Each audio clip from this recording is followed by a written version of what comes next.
Hello, fellow Biafrans, lovers of freedom, wonderful people. Join me. Today is 1st of October 2025 when we are bringing you the gospel of Biafra news, when we are telling you that there is no Nigeria 1st October independence celebration in Biafra land. Join me, wonderful Biafrans all over the world. Join me, my people, so that we will continue to do what is needful to do for Biafra to come. Ndị be anyị ekenekwa m unu. Ekene m nwoke, ekene nwanyị. Ụtụtụ ọma. Ana m asị ka ọ malụ nwoke mma, malụ nwanyị mma. Ụmụ Biafra, anyị enwerọkwa celebration 1st October na Biafra land. No Nigeria 1st October celebration na Biafra territory. Onye mekwa anya ife ọfụlụ owelu. Na Biafra land, anyị enwero ife a na-akpọ Nigeria celebration. Ndewo love, my minister, I greet you. No Nigeria 1st October independence celebration in Biafra territory. So my people, nke a bụ anyị na-echili unu okpe na-asị unu na onwerokwa onye ga-celebrate Nigeria 1st October adịrọ na Biafra land. No 1st October celebration in Biafra land. Onye asịkwana na agwara ya. Nke a bụ maka nke ndị nọ n'ụlọ, ma ndị nọ n'ụlọ ma ndị nọ n'ama. Nwoke ọbụla ma nwaanyị ọbụla na-eselebreti Nigeria 1st October ife ọfụkwalụ owelu. Onye asịkwana na agwara ya agwa. Onye asịkwana na ya marọ. So my wonderful Biafrans, etu esi kwue bụ etu ọ ga-adị. Ekenekwa m unu. Ekene m nwoke, ekene nwanyị. Ekene m Chineke kelu Biafra. Kee Chukwu na-emela anyị ife. Onye gụọ title this program n'ụtụtụ a, ife ọ na-ekwu bụ na Igbo politicians, they continues to be responsible for detaining onye ndu Maazị Nnamdi Kanu. And ife anyị na-agwa unu bụ na the 5 or the 6 state houses, unu mụbafe ọkụ one by one. Etufa si akpọta ndị amị wee na-abịa agbaba unu ọkụ. Unu enwerozi ụlọ ebe unu bi. Unu ga-eje gbaa be nkefe ọkụ ofu na ofu. Hope Uzodimma bi na Abuja. Abuja adịrọ n'ọkụ mmụọ. Abuja adịrọ n'eluigwe. Jebenu Abuja nwa. Jee welunu be Hope Uzodimma wee mee example. Welube Charles Soludo, welube Peter Mba, welube gọvanọ ndị Igwocha. Igwocha bụ Biafra land. Onye ọbụla n'ime fa bụ politician. Ọ bụrụ their interest ka interest nke unu. Unu agbachizi na ndị gọvanọ saa nkịtị. N'ọfa nwa na-eme anyị gaa n'ihu fadọghachi anyị azụ. Ya ndị be anyị, etu anyị si kwue ka ọ ga-adị. Unu agbachizi na ndị nkịtị na ndị gọvanọ saa na-eme mpụ. Fa na-eme mpụ. Fa na-akpa alụ. Ndị gọvanọ saa fa na-emebi ife niile anyị na-eme. Atụmatụ ụmụ Biafra fa na-emebie maka na fa bụ ohu ndị Fulani nke ndị bekee na-akpọ slave. Ọ ifefa bụto ndị Fulani. Sọọsọ interest their family ka fa ma fa chọrọkwa ịma maka unu. faji ndụ unu na-achụ aja, na-achụrụ ndị Fulani aja, na-ekwe ndị Fulani nkwa, apụtasị fa bịa ṅụọ iyi n'ugwu Hausa, fa bịa ṅụọ iyi n'ugwu Hausa na fa ga-echedi interest ndị Fulani. Interest ndị Fulani bụ igbu ụmụ Biafra. Ya ndị be anyị, o nwerọkwa Nigeria 1st October celebration na Biafra territory. Nekwani ebe ahụ, ana m ekwukwe, edekwali ede, edeli ede, onye asịkwana na agwara ya, maka na ụkpana okpoko gburu ọkwa ntị chilie. Anyị adachikwa with anybody. This time around, anyị dị very very serious. Anyị dị very, iwu bụ na Biafra ga-abịarịrị, and iwu bụ na these politicians, ọ bụ na fe release Maazị Nnamdi Kanu, gbabanụ befe ọkụ, mana village mana state house, gbabanụ befe ọkụ, maka na fa na-agbabu unu ọkụ. So my fellow Biafrans, onye ọbụla wụchakwa ntị ya ka unu nụrụ na enwero celebration of Nigeria 1st October na Biafra territory. Onye asịkwana na agwara ya agwa. I'm just leaving it for this number of minutes ka onye ọbụla fụ ya, fụ nọ ife bụ iwu Biafra government in exile na-ekwu. No celebration of Nigeria 1st October independence na Biafra territory. On the 2nd of December 2024, Biafra government has been redeclared. We are now a nation of our own. Ndị Biafra, malunu na Biafra digo 400 years before the amalgamation. Ya, anyị si na ndị nna nna anyị gbachiri nkịtị eme data amalgamation. Kita anyị ekwechirigo, anyị achọrọ amalgamation ndị Nigeria. We are Biafrans, and Biafra we must be. It is Biafra first, only Biafra we know, or nobody, or nothing. And so shall it be. So tupu nga n'iru, ka m kpọọrọ unu my jingle. This will always be my jingle.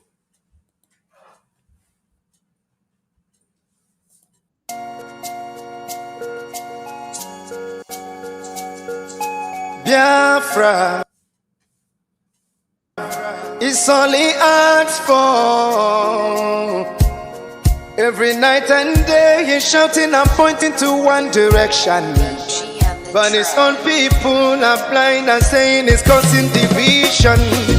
Tell me why someone who sacrificed his life for you and I. Tell me why out of sight has become out of our mind. He's asking for nothing and cares about not for these people emancipation. No. But there is a breaking news to those who never knew. Permit me to give you a clue. In the morning sun will rise. There is a breaking news to those who never knew. Permit me to give you a clue. The morning sun will rise.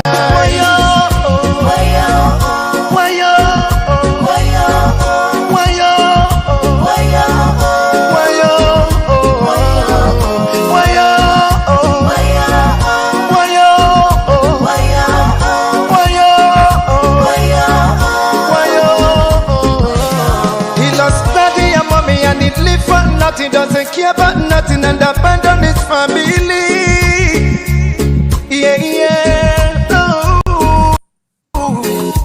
Take your time and think what he's going through. He doesn't want to give up but to protect you. Even when they throw him African juju. Oh no, Free the cannon now. Let me hear you sing. Free the cannon now. The cannon now. The cannon now.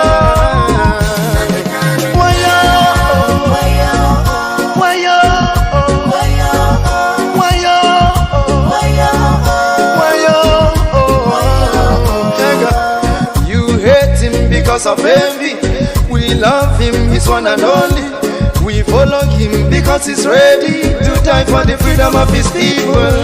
Whatever he said is a prophecy. Take it on, you live it, let you believe. He's so fanatical and ever ready to die for the freedom of his people.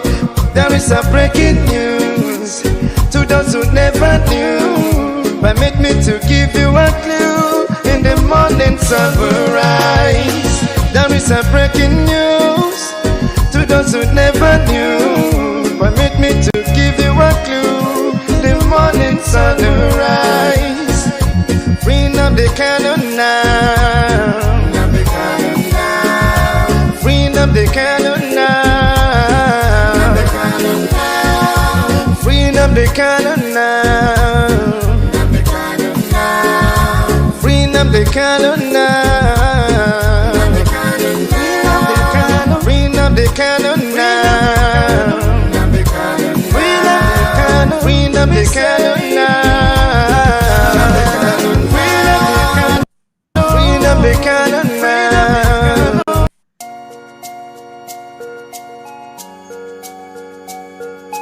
Biafra is all he asks for. Every night and day he's shouting and pointing to one direction. But his own people are blind and saying it's causing division. Tell me why someone who sacrificed his life for you and I. Tell me why out of sight has become out of our mind. He's asking for nothing and cares about not for these people emancipation. No. But there is a breaking news to those who never knew. Permit me to give you a clue. In the morning sun will rise. There is a breaking news to those who never knew. Permit me to give you a clue. The morning sun will rise.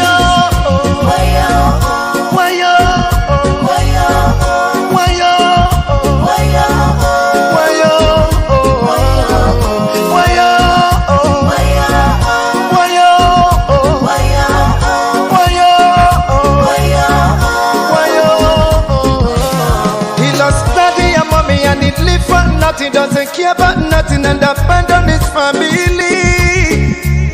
Yeah. No. Take your time and think what he's going through. He doesn't want to give up but to protect you. Even when they throw him African juju. Oh no. Yeah. Oh. Bring up the candle now. Let me hear you sing. Bring up the candle now. The candle now. The candle now.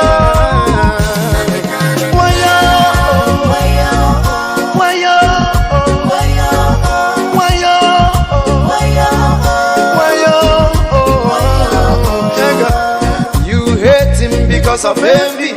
We love him, he's one and only. We follow him because he's ready to die for the freedom of his people. Whatever he said is a prophecy.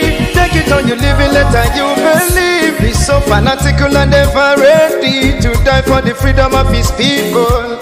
There is a breaking news to those who never knew. Permit me to give you a clue. In the morning sun will rise. There is a breaking news to those who never knew. Permit me to give you a clue. The morning sun will rise. Bring up the candle now. Bring up the candle now. Bring up the candle now. Bring up the candle now. The candle now. Bring up the candle now. Bring up the candle now. Let me hear you sing. Everybody know my job is singing. Bring up the candle.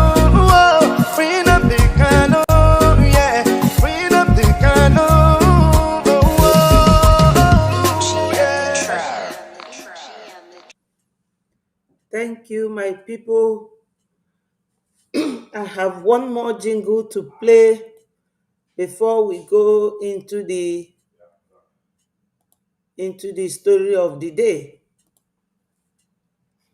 Elias, come close, let me tell you. Stay away from Biafra. You can't succeed. Elias, come close, let me tell you. Stay away from Biafra. You can't succeed. Yes. Ndị a bụ ndị na-agba anyị mgba okpuru. Ndị isi ilu PM asị deceive OPM na fa bịara ịzọ Biafra. Ọ bịara ịzọ Biafra, ọ bịara ịchọla aka akpa ya. Just like the governors.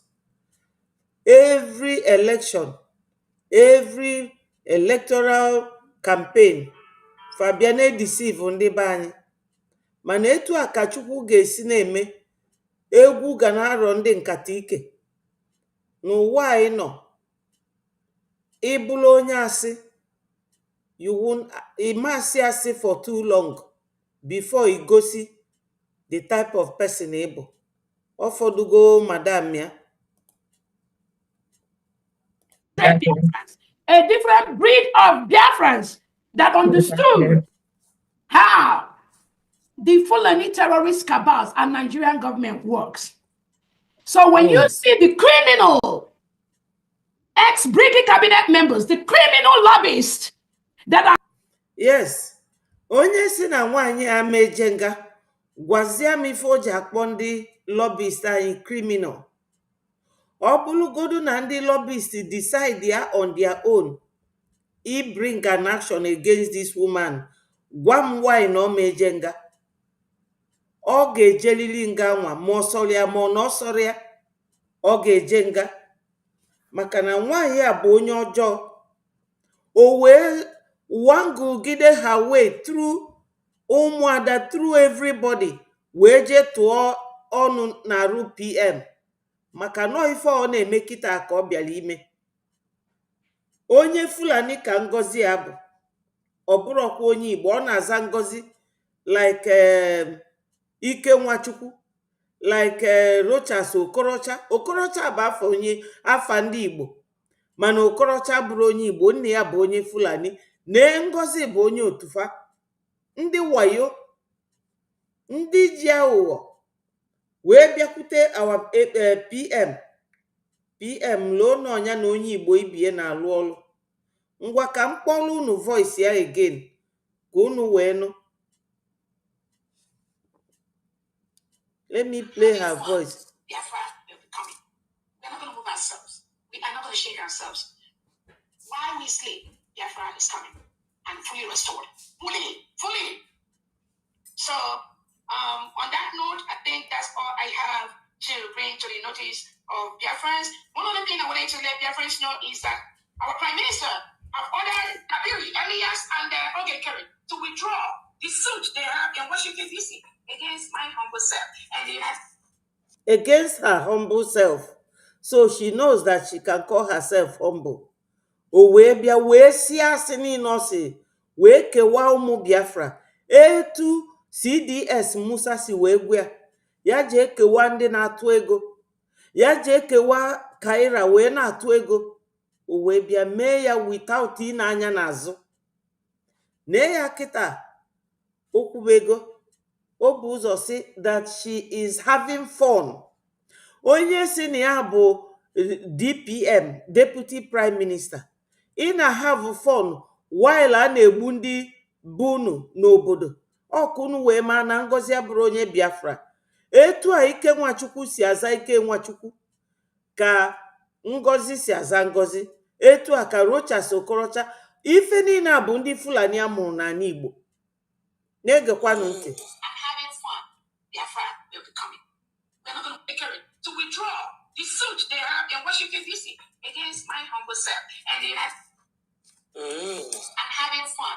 Biafra, I am having fun. Onye chọrọ ya, onye anwa gwa m ka m forward ọlịa ya, ọ dị na phone. Na-egekwanụ ntị na nke a. omeje nga, ọ ga-eje. Parading with them in the name of trying to restore Biafra. Biafra's already stopped them on their track. That is why they don't go. They can't move anywhere. Not when some of us. Not when some of us. So They can't move anywhere. They can't move anywhere. They is Biafrans can't move anywhere. Unanania.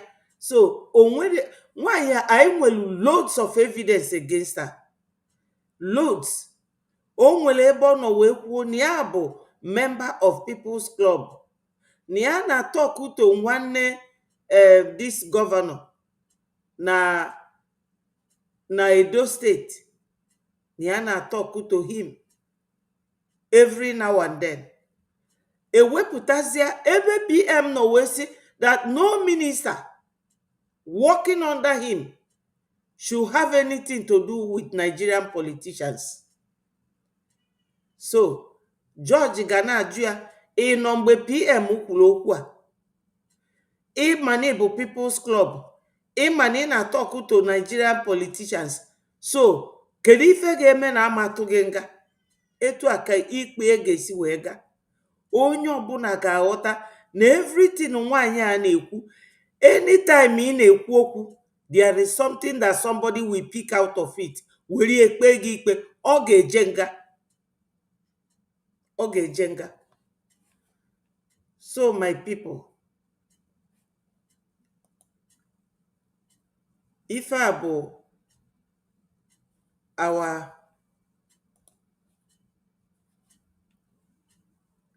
our Minister of Information. Unu ga-anụ program o mee last night. Or from our APM's handle. Ka m si wee wete this video. So anyị niile ga-ege ntị one by one. But ka m kpee ekpere kene Chineke. Olisa bi n'igwe Chineke nna, agbakwuru ezuru ike, echeta obesie ike. Onye kelu mmadụ mana mmadụ ekere ya, ana m aja gị mma. Na-ekenekwa gị, na-asị happy new month to every Biafran, ma ndị bi n'ụlọ ma ndị bi n'ama. Oktoba a ga-ebutela anyị ife ọma.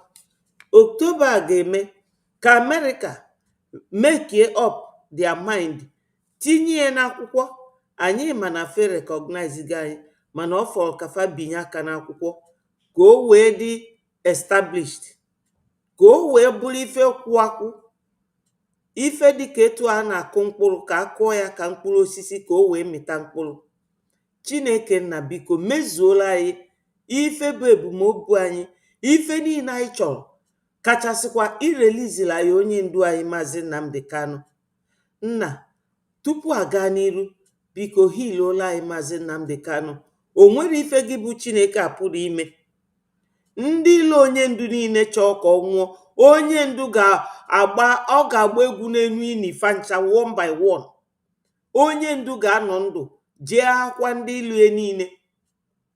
Etu a ka ọ ga-adị. Iwu bụ na a ga-erelizirili Maazị Nnamdi Kanu. Ọkụ a ka a ga-akwanye ndị governors, politicians. Chineke nna, kwanye mfe ọkụ nke eluigwe ka ọ na-agbafa ncha ka fa wee release onye ndu anyị. Anyị ma nọ ndị politicians, ndị Southeast ka Fulani ji wee jide nwanne anyị nwoke. Ife niile a bụ aghụghọ ka fa na-aghọ, fa ncha fa bụ ndị aghụghọ. Chukwu okike abịama, ife ọsọkwa mmadụ ya ghọ aghụghọ n'ụwa, gị bụ Chukwu maala obi mmadụ niile.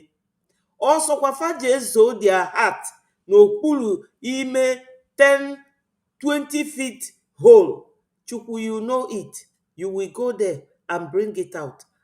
Wee mee ka fa rapụ onye ndu, rapụ our prime minister Maazị Simon Ekpa, mma eji gbuo agụ, onye ilo si na ọ dịrọ nkọ. Iwu bụ na fa ga-arapụ ụmụnna anyị. Chineke nna okike abịama, isi anyị yọọ na anyị ga-ayọta, anyị chọọ na anyị ga-achọta.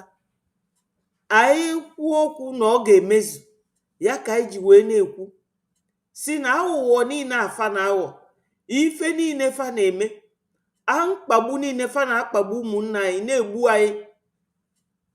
Fa chọrọ ịbịa gbuo anyị, were obodo anyị tụgharịa ofufe anyị na-efe gị ka anyị kpọba isi anị Chineke nna bi n'igwe omeme. Nekwa ụmụ oru gị nọ na Biafra land na-echedobe anyị, General Butuzo, Commander Gentle, Angel Holy Ghost. Chukwu biko were ọbara nwa gị dị oke ọnụ bụ Jesu Kristi wee gbaa afa nche ogige ndụ, gbakwala ya ogige ndụ n'isi awa APM. Biko Chineke nna, ayịyọ ka anyị na-ayọ gị na dis October na ife ọma ga-ebido na-eme na ndụ ụmụ Biafra, ma ndị nọ n'ụlọ ma ndị nọ n'ama. Ife a ka anyị na-ayọ gị ka imezuola anyị ebumnobi anyị. Nna biko chedo ụmụ Biafra niile ndị na-atụ ego, ndị ministers na-asọpọtụ awa APM, Maazị Oge Nkere. Biko nna chedola anyị fa, chedola anyị fa. Ise ise ise. Etu anyị si kwue ka ọ ga-esi mee, ọ ga-emezu, mezuo ife niile anyị na-ayọ gị. Nna biko mee ka o mezuo. Ise. Ụmụnne m na ụmụnna m ga-ebido na Sister Love Akọbụndụ. Akọ bụ ezigbote ndụ. Ọ ga-adịrị gị mma for joining us. Chinenye nwanne m, ndewo, Chukwu gọzie gị. Ikuku, ndewo. Uchenna, ndewo. Ukeria, Chukwu gọzie unu niile ka unu ra wee gbakọta ebe a n'ụtụtụ a. This 1st October ga-adịrị unu mma, unu na famili unu. Unu gbuo n'iru, unu ga-egbute, unu gbuo n'azụ, unu ga-egbute. Chineke nna ga-eburu unu ụzọ n'ụtụtụ, n'efifie na abalị. Ise.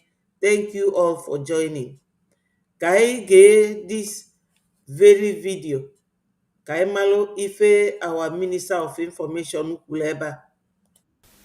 Mr. President, the Senate is worried that if the activities of Simon Ekpa, who is issuing the illegal sit-at-home order, is not checked, he may succeed in corrupting the minds of Nigerian youths and turning them against the government of Nigeria.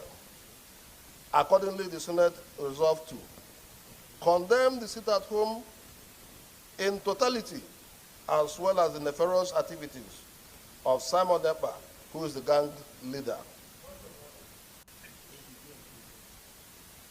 Point of order, the leader of the Senate. Mr. President, the Senate is worried that if the activities of Simon Ekpa, who is issuing the illegal sit-at-home order, is not checked, he may succeed in corrupting the minds of Nigerian youths and turning them against the government of Nigeria. Accordingly, the Senate resolved to condemn the sit-at-home in totality, as well as the nefarious activities of Simon Ekpa, who is the gang leader. Point of order, the leader of the Senate. Mr. President, the Senate is worried that if the activities of Simon Ekpa, who is issuing the illegal sit-at-home order, is not checked, he may succeed in corrupting the minds of Nigerian youths and turning them against the government of Nigeria. Accordingly, the Senate resolved to condemn the sit-at-home in totality, as well as the nefarious activities of Simon Ekpa, who is the gang leader. Point of order, the leader of the Senate. Mr. President, the Senate is worried that if the activities of Simon Ekpa, who is issuing the illegal sit-at-home order, is not checked, he may succeed in corrupting the minds of Nigerian youths and turning them against the government of Nigeria. Accordingly, the Senate resolved to condemn the sit-at-home in totality, as well as the nefarious activities of Simon Ekpa, who is the gang leader. My people, onye a unu furu na-ekwu ife a bụ Southeast House of Rep, which is one of the Igbo politicians. Unu afụgo ife ọ na-ekwu? our information minister ma wee tinye his voice ka ọ dị repetitive maka na echife amago si na ọ bụrụ ọfanwa na-eje na-emebi afa ụmụ Biafra ma na ọ bụrụ ọfanwa na Ngozi na nwunye onye ndu Maazị Nnamdi Kanu na Asarido Kugbo na Bianca Ono nwunye Ojukwu na ndị DOS ọ kafara wee jide PM wee gbaa aja akaebe against our prime minister. That's why o ji wee tinye his voice ka ọ na-repeat. O nwere onye ga-agọnarị ife anyị na-eme bụ ife mmụọ, onye anyị na-achụrụ aja bụ oke mmụọ. Iwu bụ na ọbara ụmụ Biafra ndị niile a na-akwafu na ọ ga-abịa back wee fight afa in a different way. Point of order, the leader of the Senate. Mr. President, the Senate is worried that if the activities of Simon Ekpa, who is issuing the illegal sit-at-home order, is not checked, he may succeed in corrupting the minds of Nigerian youths and turning them against the government of Nigeria. Accordingly, the Senate resolved to condemn the sit-at-home in totality, as well as the nefarious activities of Simon Ekpa, who is the gang leader. Point of order, the leader of the Senate. Mr. President, story came out. who And you don't hear much about it. Okay? You don't. You hear a lot more about Gaza. Focus on 7,000 Christians have been killed in Nigeria this year. 7,000. According to Newsweek, the story came out. And you don't hear much about it. Okay? You don't. You hear a lot more about Gaza than you hear about Christians. Christians get killed. Even some Christians don't talk about it enough. They put more focus onto what's going on with Gaza because it's easier to have a enemy that is disliked than this. However, this is the reality of it, what's going on in Nigeria right now. 7,000 Christians have been killed during the first 220 days of 2025. A civil society watchdog says this is an average of 35 killings a day, according to a recent report published by the Nigeria-based human rights NGO and International Society for Civil Liberties and the Rule of Law. Nigeria has long been an epicenter of Christian persecution, with more Christians killed for their faith in Nigeria than in the rest of the world combined. Damn. According to human rights organization Open Doors, which monitors the persecution of Christians around the globe, the violence has displaced at least 12 million Christians since 2009. 16 years, according to Inner Society. That year marked the start of Boko Haram's insurgency to establish a caliphate in Nigeria and the broader Sahel. In the 16 years since, Inter Society estimates 189,000 civilians have been killed, 125,000 of whom were Christians, and 60,000 were liberal Muslims. The Inter Society reports that 7,087 Christians were killed in Nigeria between January 1st and August 10th, and that 7,800 were abducted in the same period. The report identified Benue State and Nigeria Middle Belt as among the hardest hit, with at least 1,100 deaths, including the Yalawata massacre in June, with 280 Christians were killed. Rob, if you have a clip to play, is this the clip of the gentleman explaining what's going on, or this is the one that I'm running out? Okay, go for it. It's after church service, I believe, by the way. That's every gunshot you're hearing is hitting a person. My people, Yeah, my that's family members, they died in this house. 11. And some died in the other stores. 8. Some died here. My whole family members that died yesterday, day before yesterday, on that very day, there were 20. That is my own family members. I'm not talking about any other thing. That is my own family members. This is my store. Those shops are my stores. Those places are being burned. Please walk. Those places, this place is being burned. Here and up, my house is up there. That place also is burned. And the store where I pack my goods, I store my goods everywhere has burned. They burned my clothes, they burned everything, they burned our food, all my family members. What we came out with is our clothes, what we wear. And I, standing here, this is what I came out with. And this is the only thing that I have. There's no anything with me. Vinny, thoughts? Going back to exactly what I was talking about, and it's like, I'm going to be honest. I had no idea. And why is that? Because the mainstream media doesn't give a damn, and they're not reporting this. It took Bill Maher.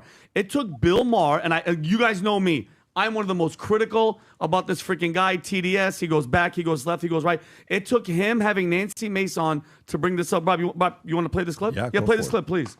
Nigeria. I mean, the fact that this issue has not gotten on people's radar. Right, no one's talking about it. It's pretty amazing. If you don't know what's going on in Nigeria, your media sources suck. Yep. You are in a bubble. Not, and again, I'm not a Christian, but they are systematically killing the Christians in Nigeria. They've killed over 100,000 since 2009. They've burned 18,000 churches. This is so much more. These are their Islamists, Boko Haram. This is so much more of a genocide attempt than what is going on in Gaza. They are literally attempting to wipe out the Christian population of an entire country. Where are the kids protesting this? Yeah. It's a great point. Thank you. Because no one will talk about it, so thank you. Absolutely. And so why? Is it because, and he said this, Adam, I know you said this at the point, I got to give you credit where credit's due. No Jews, no news. Okay? This is a calling for all the Christian people. Like, where are you at? And you said it, I had to highlight it. In 2023, 4,100 Christians killed. That's 82% of all faith-based related killings worldwide. Guys, 84% of every Christian dying is right there. Okay, and meanwhile, guess what the U.S. lawmakers are pushing? They're pushing. They haven't declared anything, labeling Nigeria a country of particular concern. All right, what particular concern? The concern is there, and this guys, and the most powerful part. And I have to hold back my freaking emotions with all this persecution, Pat. 94% of Nigerian Catholics are still going to mass every week. Wow. Their faith is freaking unshaken, even in the face of death. Rob, can you play this clip? Look at this. Look at that. They're refusing. Holy moly. God bless them. Look at this. We praise your name. Wow. You can stop it, Rob. So that's what faith over fear. Look at that, Tom. Faith. And they're not stopping. They're not stopping. And I absolutely love Pat. They can't. What are they going to do? Bow down and say, no, we're sorry. No. You got to stick up for your faith, and that's it. Wow. Tom. This is heavy stuff. And I'm glad to finally see it coming out in media so that people can see the truth of what's going on in this world. This is why the world needs a savior. And what you have here is you have people understanding that a church is not a building. A church is a gathering of believers who are supporting each other, holding hands in the remnant of a building there, not knowing if their oppressors are going to return to finish the job on them. That is faith in action. That is faith over fear. And what you also have is, although Nigeria is rich in resources, they got a lot of natural resources. The way to get people to help you in this world is to have oil, to have gold, or have rich minerals, and then Dear friends, once more, I say good morning, good afternoon, good evening, depending on your location. And as today is 1st of October, my people, I say happy new month to each and every one of you. William, I appreciate you. Thank you for joining.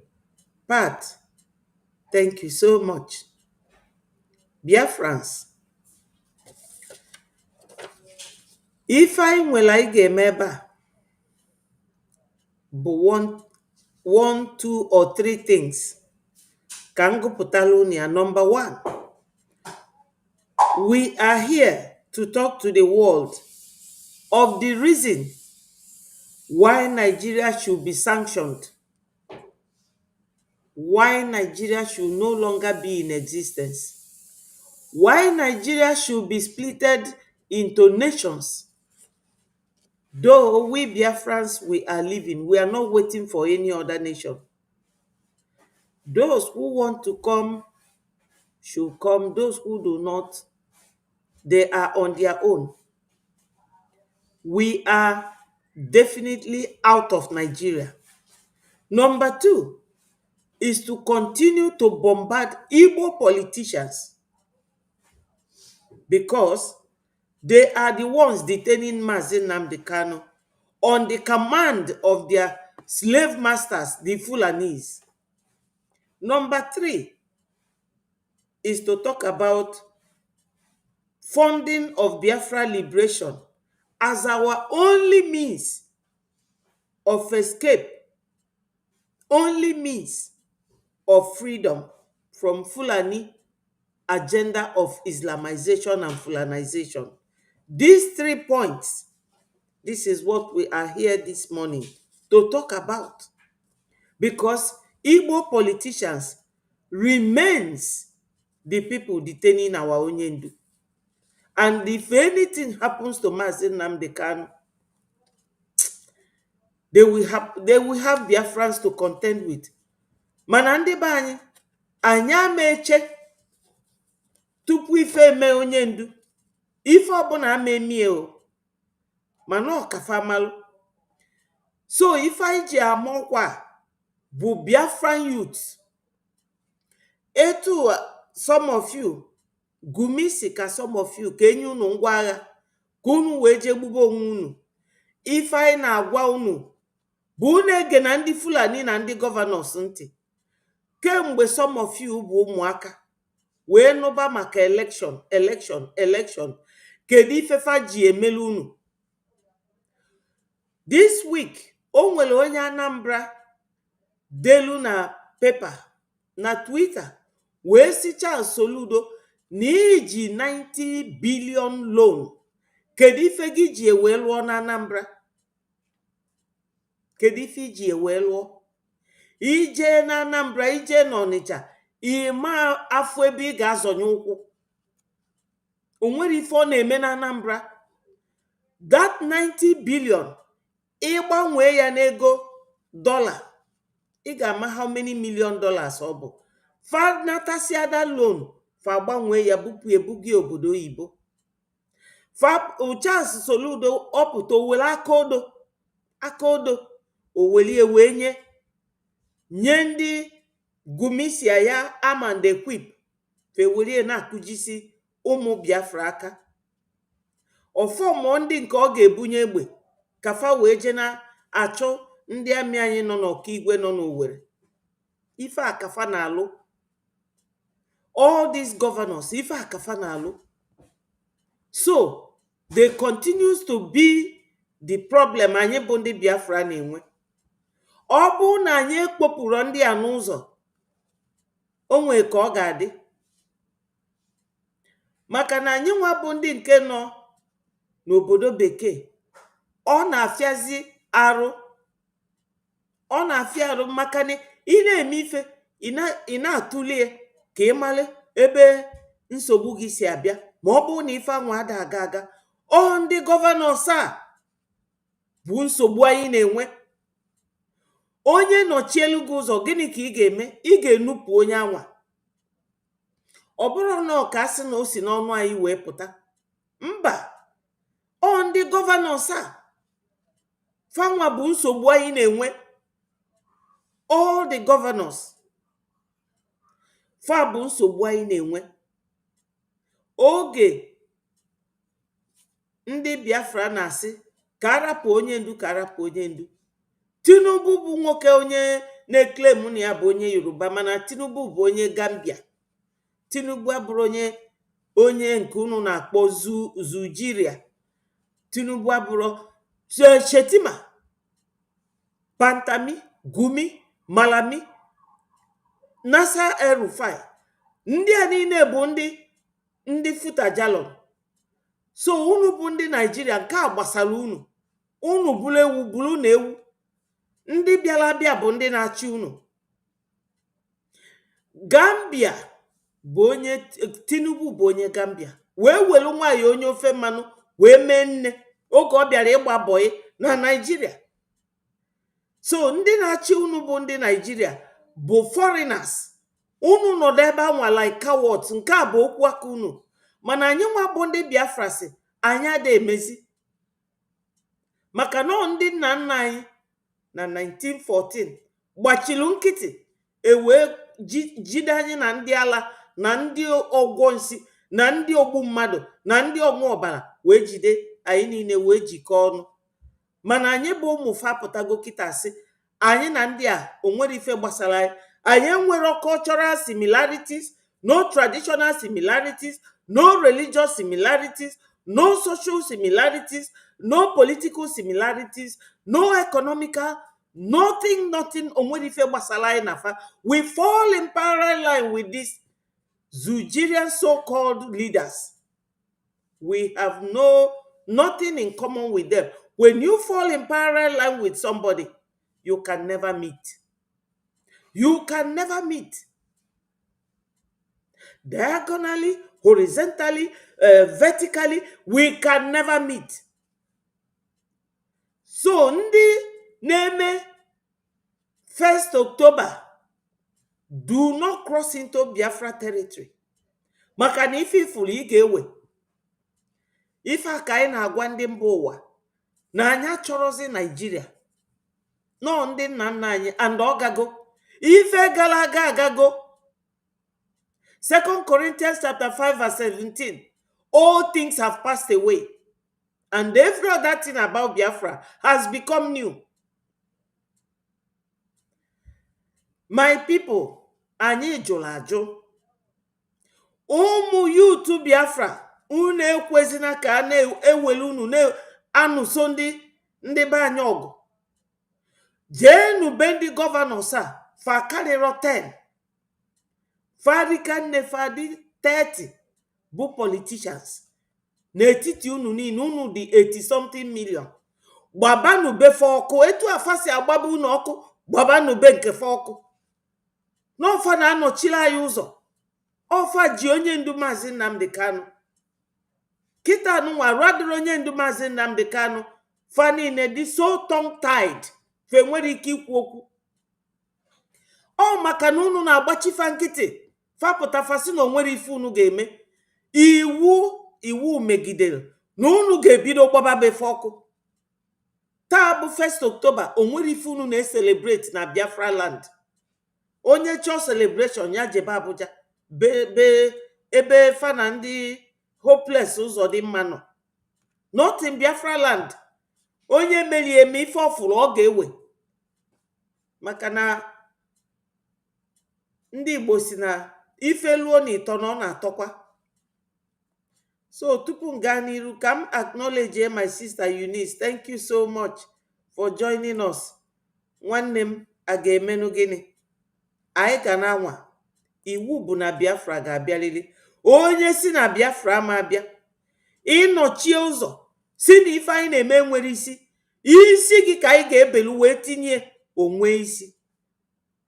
Iwu bụ na Biafra ga-abịa. Anyị dị 80 million. Ndị be anyị na-anụkwa na ya. Burundi is a country in Africa. Burundi is 30 million. Ọ bụrụ ndị ha bụ ndị bịara abịa. Ọ sị gị na ya bụ USB charger. Na ya bụ Ngozi abụrụ onye Igbo. Ike Nwachukwu nne ya bụ onye Fulani. Ọ na-aza afọ Igbo. Rochas Okorocha ọ na-aza Okorocha afa ndị Igbo. Nne ya bụ onye Fulani. Etu a ka Ngozi si aza Ngozi maka na ọ bụ onye Fulani. Ekulie bịa ani Biafra. Oge ọ dị 3 years. Onye Jigawa ka ọ bụ. Unu niile na-ekwete ka a na-eyi uzu unu wee na-egbu ụmụnne unu. Ebelu unu na-emelu m. Ebelu unu na-emelu m. Nekwa na ife na-eme ndị Benue na Plateau kita. Unu ma why? Maka ife famelu ndị Biafra na 1966. Oge a na-egbu ndị be anyị n'ugwu Hausa fa na-agbanata ndị Benue na Plateau nọchielu ndị be anyị. Fapụta fa na-egbu ndị be anyị. Ojukwu wee kpọọ Gowon si a Jack. Maka afa Gowon bụ Jack. osi Jack ifuga ife a gị na ndị bụ unu na-eme na unu ga-akwụ ụgwọ ya. Osi Ojukwu gwara ya Yakubu Gowon si okwa ifuru ife unu na-eme ndị be anyị na unu ga-akwụ ụgwọ ya. Oge ahụ Ojukwu bụ gọvanọ na Eastern State wee bili n'Enugu. Ọjị Ụzọ Kanụ bụkwa onye Fulani mụrụ ya, ọ na-aza Ọjị Ụzọ. So na Ngozi abụrụ onye be anyị, ọ bụrụ onye be anyị. Ife a bụ wayo fa na-egwu unu kemgbe ndị gọvanọ a ji mebe elekshọn. Gwanụ m ife fa na-emelu unu, ọ bụ ezigbo ụzọ ka ọ bụ mmiri ka unu nwee tap, unu nwere ọkụ, ịntanetị nkịtị dị free kịta unu nwerie, hospital unu nwerie, ọya yabafafe jebe obodo oyibo. Ụmụ Biafra unu ga-eke akwa n'ume, sodonu ndị politicians a, sodonu fa, unu ekwena ka fa zuo ike. Jebenu na gọọmenti haus, no matter ife fa ji wee jido, ma ndị amị anwa fa dubelde, unu ga-egbunwu fa sie n'ọnwụ. O nwere ife unu mere a na-egbu unu. So ọ kazi unu mma na unu mere something, onye na-anwụ mara ife o ji wee nwụọ. Unu emerofa akị, unu emerofa akwụ, mana fa na-egbu unu, na-agbabu unu ọkụ, na-agba biznes unu ọkụ. So na ife unu ga-eme to stop them, ụzọ ife na-abụ ịgbabefe ọkụ, kutucha fancha ofu. Unu dị 70 million or more. Ọ bụ one ka ndị politicians a dị felu 1 million. Nwanne m, agha chụrụ gị wee si n'ụzọ wee gbanata be gị. Iwu bụ na ị ga-atọ ọnụ wee fesi onye anwa. It is a very huge challenge. Adene mmadụ anya n'iru, maka fa adene unu anya wee na-egbu unu. Egbuo nwoke, egbuo nwanyị, egbuo agadi nwoke, egbuo nwanyị dị ime. Unu anọdụ na-ene n'anya. Or for how long? Or for how long? That is number one. Number two, bụ ndị niile anọ n'Idumota, ndị nọ na Akpagbo, ndị nọ na Mandilas, ndị nọ na Alaba. Tụba na ego, unu ji ego, unu na-atụ kontena, unu tụsịa kontena wee zụsịa afịa wee lụọ ụlọ. Yoruba bịa welu bulldozer wee kutuo ya. Ọ kara gị mma na iji wee nweta Biafra. Your investment na Yoruba land ana unu n'iyi. Fapụta bịa mụọ afịa unu ọkụ, mana ala dịkpọ ebe unu na-ele spare parts, mana Festac. So my people, ọ bụ ugboro one ka agadi nwaanyị ga-ada ada wee gụọ ife niile o bu n'ụkpọ ọnụ. A sị onye yi akwa wụ arụ ya mara onwe. Otego une dizina ife a for these politicians, mana nke fa na-akpọ South East na South West. Ọbala unu ka fa ji emelu ndị Fulani Saraka. So ọbala nke fa ọ na-adị mma ịda naanị. Ọbala fa bụ paint ka ọ bụ mmanụ. Kedu ife ọbala fa na-alụrụ unu? Wepụnụ fa n'ụzọ. Ọ bụrụ ife niile ka mmadụ na-agwa. Adị m ekwu ụdị okwu a before, mana adịzi m forced to say it. These governors, the way they are burning your houses, my people, do likewise. Southeast governors, the worst group of governors I have ever seen. You cannot see any governor na Yoruba land ma ugwu Hausa ebe ndị Fulani bi ka fa kpolo amị bịa na-egbu ndị befa. So na Igbo, maka na unu gbachiri nkịtị. They will do it the first time, do it the second time, do it the third time. Apụtasị ife mee Maazị Nnamdi Kanu, unu ga-anọ na-eche until ife mee ya. Onye ndu gwara unu na-ejidie na Nigeria gọọmenti jidie unu bọọlụ Nigeria down. Ejiofọ mekanik na-egbu onye nwe moto wee bịasị unu calm down, calm down, calm down. Onye ndu will come out. Till today onye ndu ọpụtago. Ndị Igbo ọkwa onye fụ ife ka ubi ole ọba. Unu afụgokwa ife ka ubi kịta na fa chọrọ irelizi onye ndu. Arụ wee na ya onye ndu fa chọrọ irelizie. Aya mara mafa na etinyere poison wee na-eche ka poison anwa ka o wee gaa ya arụ niile. Onye ndu bụ human being. Ọ ifi unu ka onye ndu ji wee nọdụ na nga. Onye ndu nọrọ na nga, ọ nọrọkwa n'ime nga, ọ nọ na underground na basement office ndị DSS na Abuja. Ọkwa ebe ọ nọ, anwụ adachi ya, ikuku ada ekusi ya. Sọsọ oge unu na-afụ onye ndu bụ ma enwee ikpe. Kedu ife unu ga-eji wee gbachi onye ndu nkịtị? Kunienu nụọ n'ọgụ. Maka na ọ bụ na ewetuo ofu gọvanọ, fa kwụsịala a na-agbafa. Ụmụfa niile n'obodo oyibo. Akwa ọkụkọ ọkụ nke ọgasị mkposa. Sọsọ ụmụfa dị mma ịdị ndụ, mana unu nwa bụ ndị eji achụ aja. Unu bụ nwa mkpi eji achụ aja. You people have to do something. N'Igbo tụrụ ilu si na ọ bụ na ikolobịa emere ka onye ala na ụmụnne ya ma nunye nwanyị. Fulani na-egbu everybody the whole world gbachifa nkịtị. Kedu ife unu ga-eji wee bido nke unu? Onwere ife ga-eme. Ndị be anyị onwere ife ga-eme. Bidonu sufa agha. Mana State House, mana their villages. Sunu fa agha. No ife ga-ebi okwu a. And to the business Igbos, sponsor Biafra. Ọ bụrụ agwụ na chi unu. Ọba inwete Biafra tomorrow aga chụpụ unu. So unu tosili ịtụnye ego nke a na-akpọ Cubana Chief Priest na Obi Cubana nke onye ọba.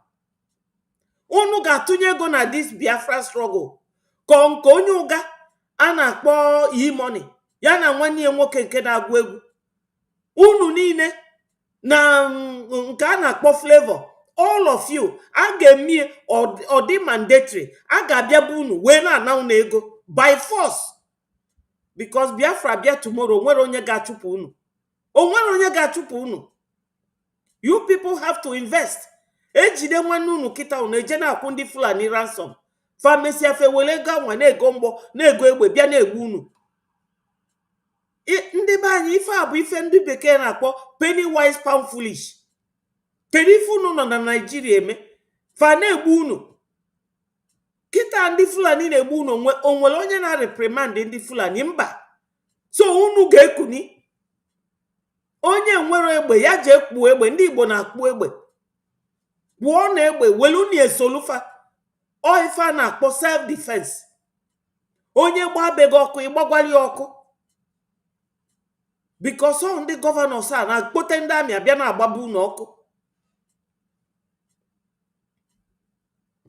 Onye bịagodu si na ife m na-ekwu na mụ na adịma incite anybody. Ife a bụ law, rule of law, self defense.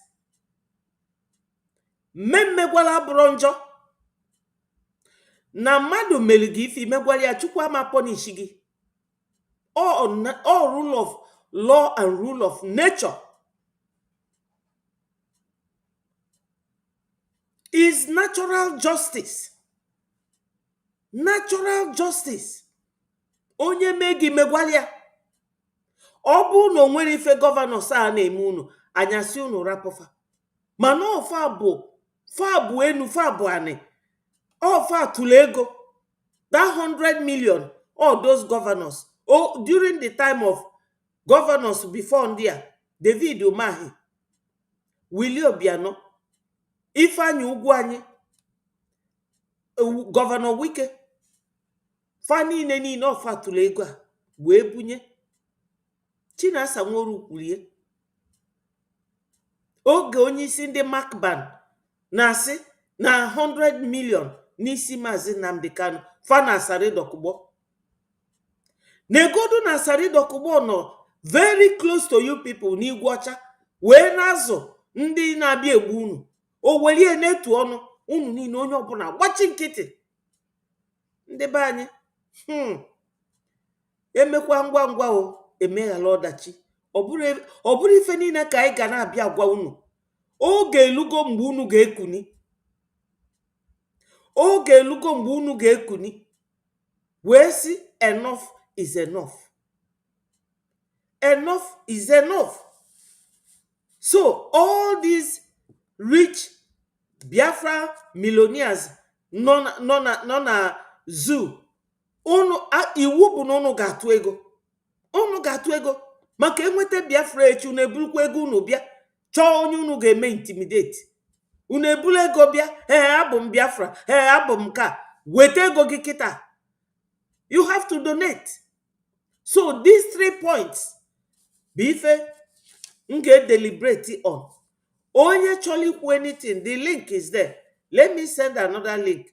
You will join and come to the studio and talk to Biafrans, because a lone voice, onwe ka ọ dị.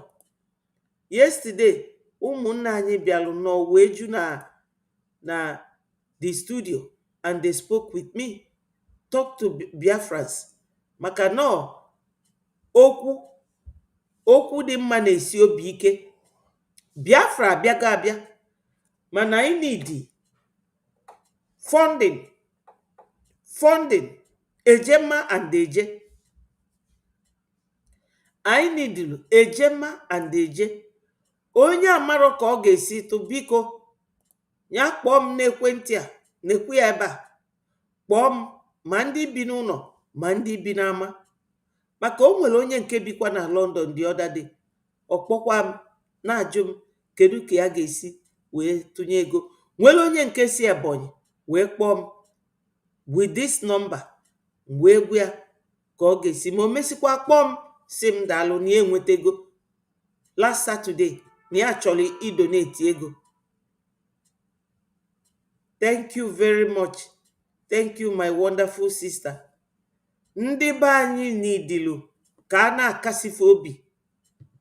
Anyị ma na ndị be anyị na-ata afụfụ. Onwe nke kwugidelu m okwu yesterday from 1 a.m. till 2. Ọ na-asị m, mommy, na mụfụ ife na-eme na Naija na fancha anwụsịgo. M sị ya kunienu.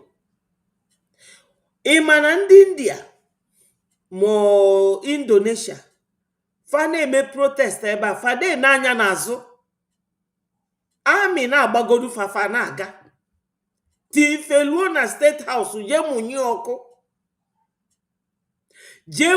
ọkụ. Unu ajụzi n'anya oyi. Protest ọbụrụzi ife ji nwayọ eme, maka na Fulani na-abịa egbu unu.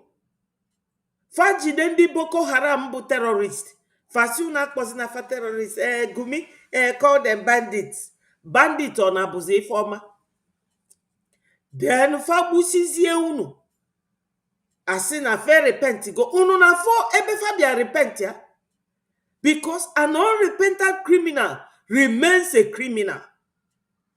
They are not repented. Oh, government Shetima, Kashim Shetima, all government na-ekwu ife anwa. Ọ bụrụ the people na-ekwu n'ọnụ fa. Ife niile a bụ ife ọ ga-agba bụ dịka na law court. I wee jụọ onye bụ Shetima, kedu gosi anyị evidence na ndị a dị repented. I wee jụọ Musa, ndị a ikpolu bụ terrorist wee na-ekponye, kedu your reason for doing that? Mana o nwere onye na-ajụ fasi. So unu na-agbabe ndị governors ọkụ, ndị governors a na-alụrụ fọlụ, o nwere onye ga-ajụ na asị. Onan is all right. Yes. Maka na life mmadụ eminụrọzi anything na Biafra land. Etu a ka life nke fama eminụkwa anything. Mmagwalu onye megi megwalia. Hit ye back. Una akwụsị na like this na atụrụ egwu.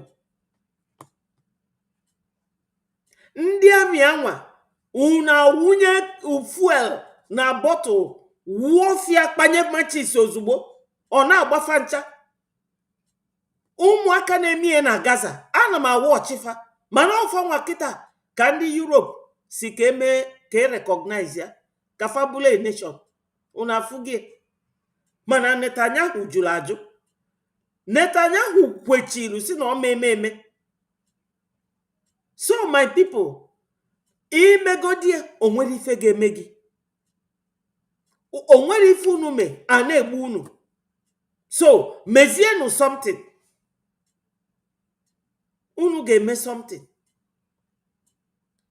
Aga m na-agwa unu everyday ndị nna nna anyị ji ewunye na mmiri si na farmer bụ slave anybody.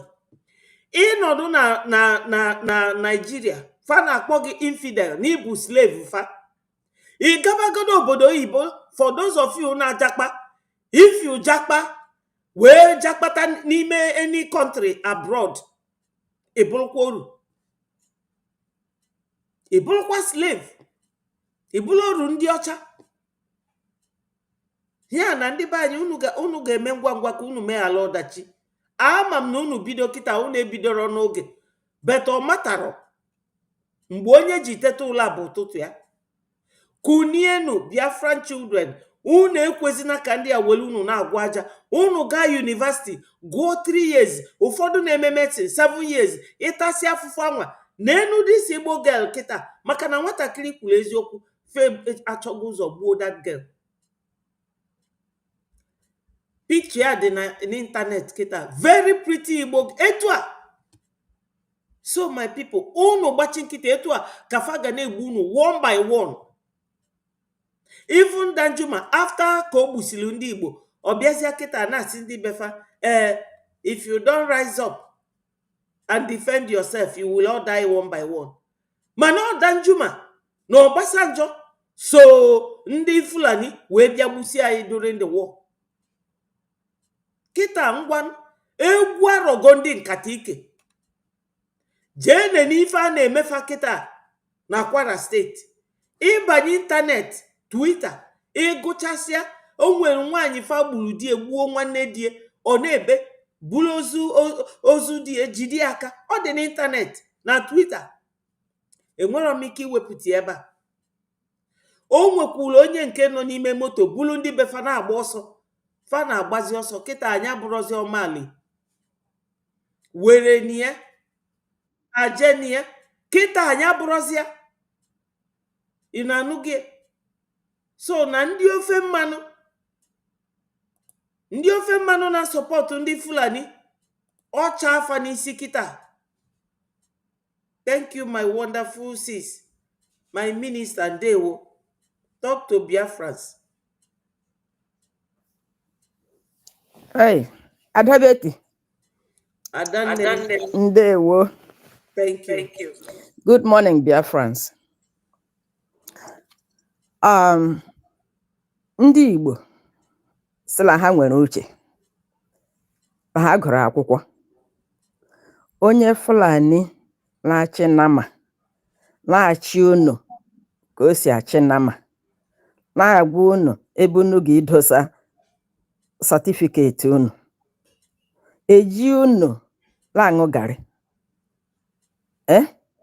Akwụkwọ ahụ unu ogorolu uche unu nwere, eji ya mee gịnị? Ala asụrụ n'okwu bekee. Onye adịghị skuulu ọ gara la asụrụ n'okwu bekee, la akọwara ya unu. Refugee camp la IDP. Biko na ụmụnna, ọ dịghị akwụkwọ ngara. O nwere onye ga-ekọwara m ha ọ pụtara n'okwu Igbo? Mgbe ị nọ na refugee camp, ị nọ n'ụlọ gị. Oh, refugee camp is so harsh. Na-akpọ ya IDP, internally displaced person. Before ala akọwacha okpurokpu okwu bekee akọnye gị confusion n'isi. Mgbe ahụ ị nọ n'ụlọ gị. Ma mgbe ị nọ na refugee camp, ma mgbe ị nọ na IDP camp, o nwere mgbe ị nọ n'ụlọ gị. In the first place, internally displaced. Who is displacing you? Unu ndị gara akwụkwọ.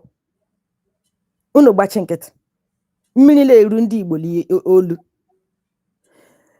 Ndị nke nọ la obodo oyibo, wherever you are, oh, you're one Nigerianist, you're one Nigerianist. Mana mgbe ọgwụ kpọgọla ọkpa gị chọwa Biafra government in exile to come and rescue you. Aren't you stupid? Amamihe unu nwere eji emegen. Ịnọ outside, ịgbara ọsọ gbapụ na Nigeria maka ala adịghị mma. Ala achọ ụzọ esi enweta onwe gị, were osisi fachie ntị. Ọ gbasa gị ịbụ onye Nigeria, ọ gbasa gị, you're looking for free food. Mana ejide gị chọwa Biafra government bịa gbapụta gị. No, you can't eat your cake and have it. Ị ga-ịrọpụta chi gị ife. Bible sị onye chọrọ ịdị ọcha ya dị ọcha gaala iru, onye chọrọ iru onye ya rie onye gaala iru. Ị bụrụ onye Nigeria, ị ghaghị ịbụ onye Nigeria to the end of your life. And may Nigeria happen to you. Exactly.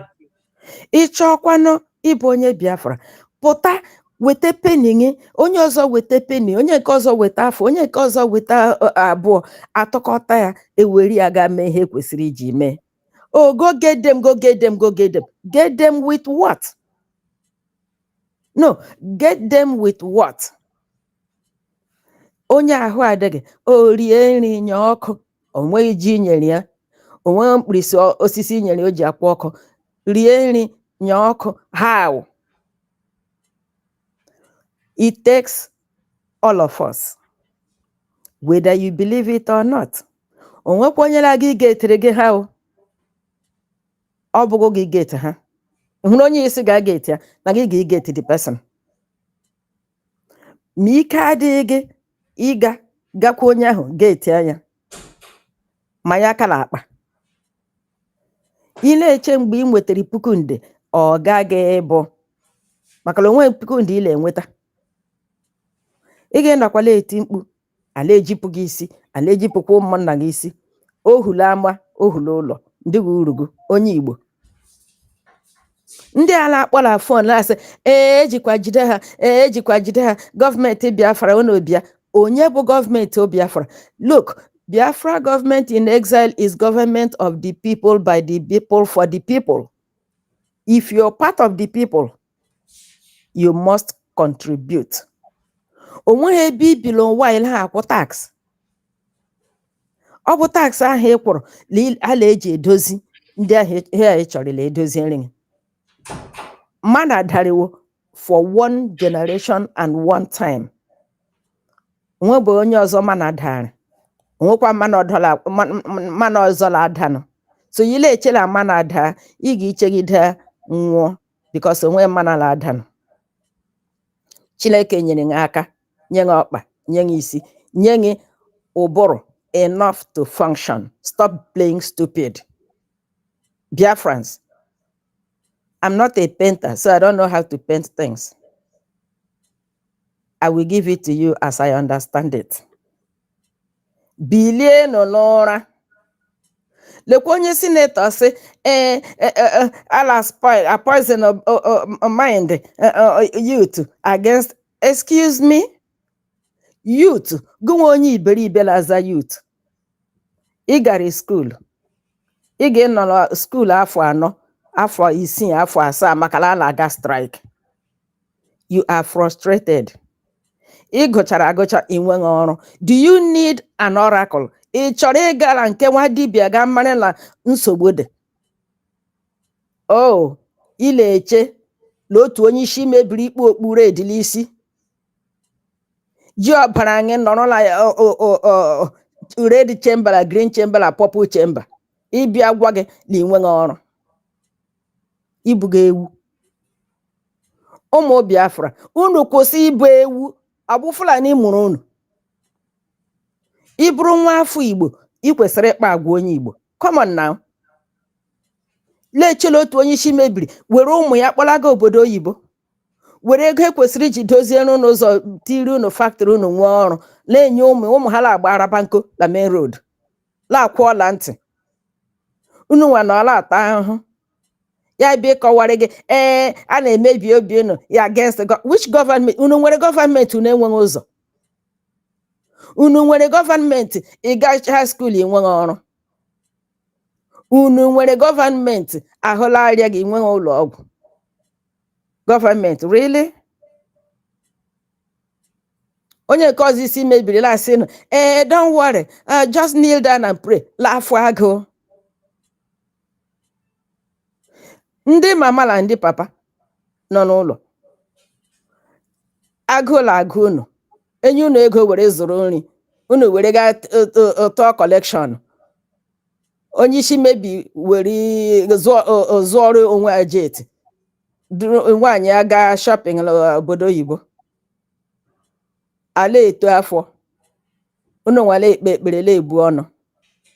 Okay o. Onye ọbụla tetala ụra, unu ekwelala eduhie unu.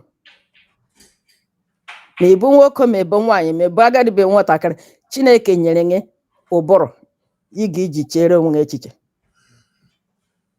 Ekwelala eji unu na-aṅụ garị. Sọnde ejiri unu ṅụọ garị. Ụtụtụ Mọnde ndị Fulani na-achụgharị gị. Onye ọbụla lee anya, Baịbụl ahụ unu na-ekwu okwu ya, ọ gwụrụla mkpughe, ekpughere everything ekpughe. Unu ekwelala eji unu aṅụ garị. Lekwa ọkpara okpoko gburu, ntị gburu ya. O nweghị onye ga-esi ma ị nọ n'ụlọ ma ị nọ n'ama, oh I don't know, amaghị m what to do, I don't know who to follow. Iwu onye ara. Lekwa gọọmenti Biafra in exile. De facto gọọmenti n'ụlọ is the only government ị nwere.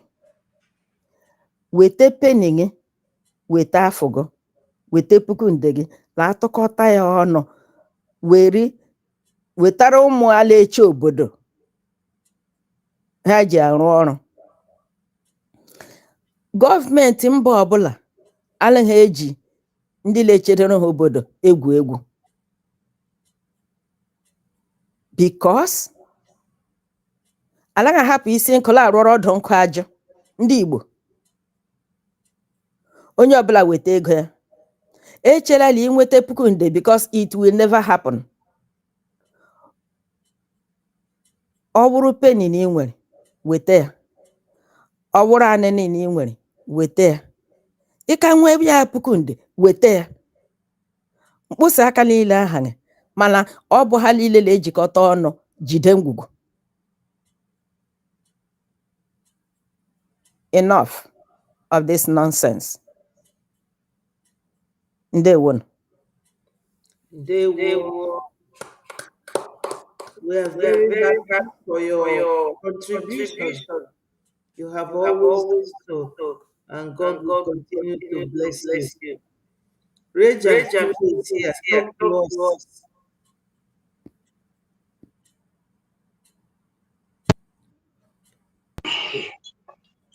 Can I be heard? Yes. Oh, okay. Good afternoon from my location, ma. Our beloved mother, I greet you, ma. Greetings, great Biafrans all over the world. I bring you greetings from the Roboisoko state of Biafra. Greetings to all our leaders from time past to this present day. Greetings to our Honorable Acting Prime Minister, His Excellency Ogechukwu Kere. Greetings to our beloved Prime Minister, His Excellency Mazi Simon Ekpa Ujoku, who was illegally and politically sentenced in Finland. Greetings to you. He's the hope of the Biafran people. But they think that when they lock up the hope, that will be the end of Biafra. Greetings to our leader, Onyedu Mazim Nadekanu. There is another hope of the Biafran people that is locked up. That is the voice of freedom for the Biafra people. And they also felt like If they are able to silence him, the freedom of the people will be silenced. But the fire of freedom is still burning brighter and brighter every day. Greetings to Wazirike for the role that he played as well.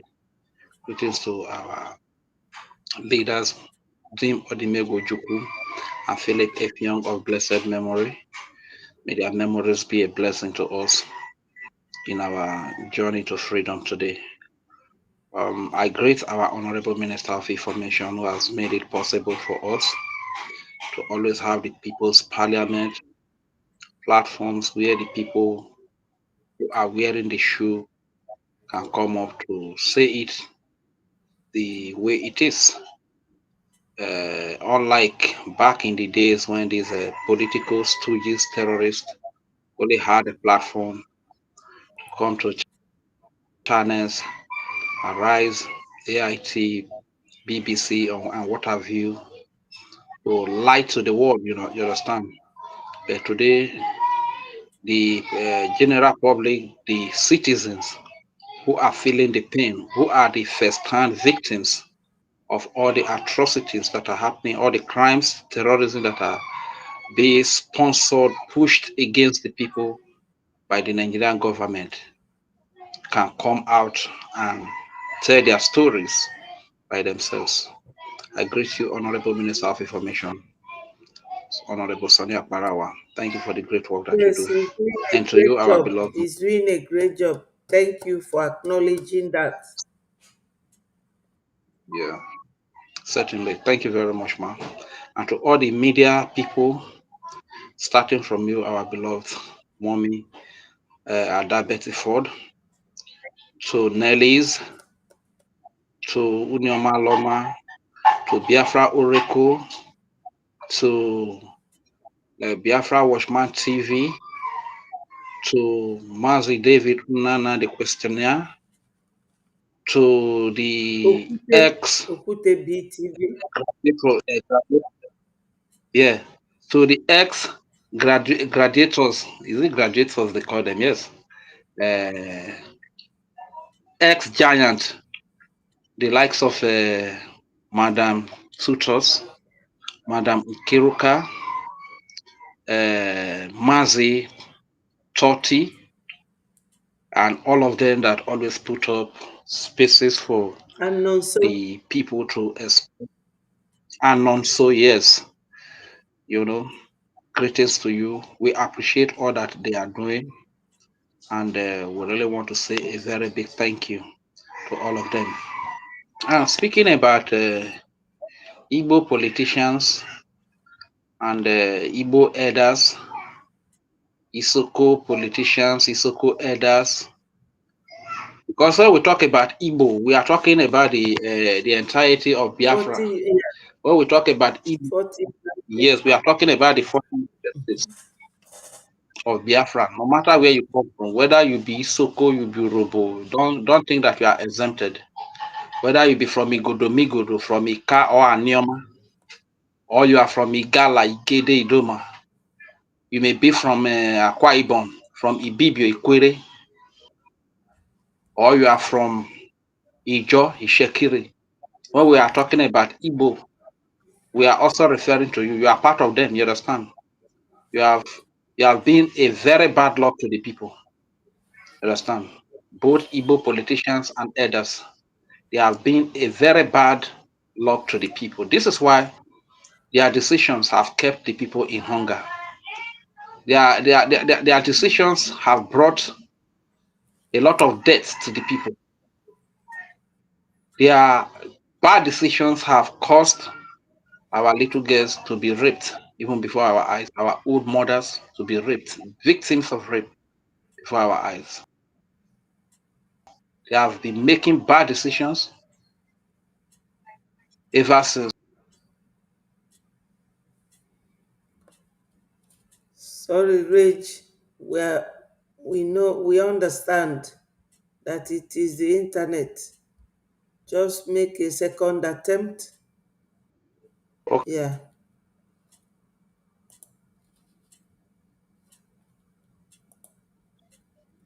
Go ahead. All right, thank you very much. They have made a very bad decision for us. And we must remember what the Prime Minister, Mazi Simon Ekpa, said. He said, the innocent citizens, the civilian populace are the target. When you see Igbo politicians collecting bribe, receiving certain benefits from the slave master, from the oppressors, to bring in terrorists to kill their people, to lock up those that rose up to speak for the people, to fight for the people, to defend the people. The Prime Minister said, we are the target, not even them. Because today, just take for instance, Prime Minister locked up, Mazi Nnamdi Kanu locked up. Now they are after the Biafra Defense Forces. These are the people that defend our babies, women, and children. If the people that are protecting our women, our babies, and children, protecting our old fathers and mothers, Christians, if these people are taken out of the way, what happens? The masses become the masses become the target. This is exactly what Prime Minister Simon Ekpa said. So if you are from the Biafra region, your mother ties to peace rapper, and you still put your hope or your trust on these Biafran elders, be it from Igbo or Isoko Urobo, to be making decisions for you, then you should be the most miserable and the most foolish and stupid person on earth. Because it seems like people don't learn. Look at Okwadike at his age. Look at Edwin Clark at his age. These are people that were making decisions. These are people that have made decisions that have brought us into the state we are in today. We find ourselves today. The state of miserableness, the state of confusion, anarchy, crisis. Just look at, imagine, consider such people who don't even have up to 5 years, 10 years to live, making decisions, very bad decisions for the youth that have a future. It simply means that they have mortgaged or they have sold the future of the youth. So I want our people, especially our youth, to rise up and fight for their freedom. Because if they just imagine Edwin Clark saying he has no other country to go to than Nigeria, and you consider his age, you ask him the question. Nigeria was amalgamated in 1914. Edwin Clark should be more than 100 years, I suppose. So before Nigeria, what was Edwin Clark? Who was Edwin Clark? Before Nigeria, Edwin Clark's father, who was he? Because then, about 150 years ago, there was nothing called Nigeria. What was Edwin Clark? These are people that have made a very bad decision to brainwash the youth to think that Nigeria has been from time. Nigeria that just existed not even up to 150 years. Besides, when the contraction was amalgamated, it was a contract that was meant to last for 100 years, from 1914 to 2014. And Nigeria expired in 2014. These are just that Nigerians are very stupid, very, very foolish. Even the 100 naira notes that 100 naira they use, it is written clearly in that place. From 1914 to 2014. That is the experience. Nigeria expired about 10 years ago. Clearly written in that place.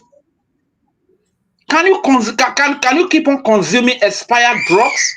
If you keep on taking expired drugs, it will kill you. So when you see Nigeria killing people through the Fulani terrorists, don't be surprised. It's because it has expired.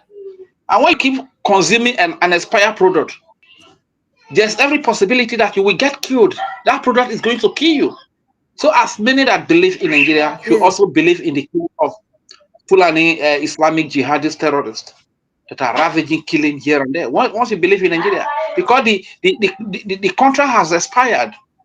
Since it has expired and the original owners, the indigenes of the land do not know that the place has expired, since they do not know that the place has expired, then a foreigner who has nothing to do with the land them and take over the land from them.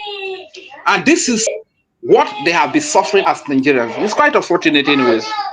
So as a matter of fact, I just thank God for Biafra. And you know, when the one elder that was calling for the other, with time the prime minister is going to turn the Nigeria youth against the government, is going to, you know, what he was simply saying is that Prime Minister Simon Ekpa is going to deliver the youth who are blind, who do not know anything, Yes. whose eyes have been closed, that is going to deliver them from their ignorance. He's going to enlighten them that they are in bondage, that there is a need for them to rise up and fight for their freedom. That is what that stupid elder was talking about. That is what he was simply talking about. That is what he was simply talking about. You understand? So, as a matter of fact, we need to rise up and talking about our problem. We know our problem from time. If everybody in this struggle can put in 100% effort, if they can have their loyalty up to 100% to the cause, you know, because there are some people in this struggle that probably their loyalty to the Biafra struggle is 95%, while they have 5% loyalty to Nigeria. If it is like that, it is going to take us a very long way for us to get our freedom. And it's even likely that we are not going to get our freedom going like that, because you need 100%, even over 100% loyalty and dedication, commitment to this cause for us to have our freedom. I'm talking about knowing our enemy, holding them accountable, calling them for questioning is the way to go. Oh, Lord have mercy. What is all this?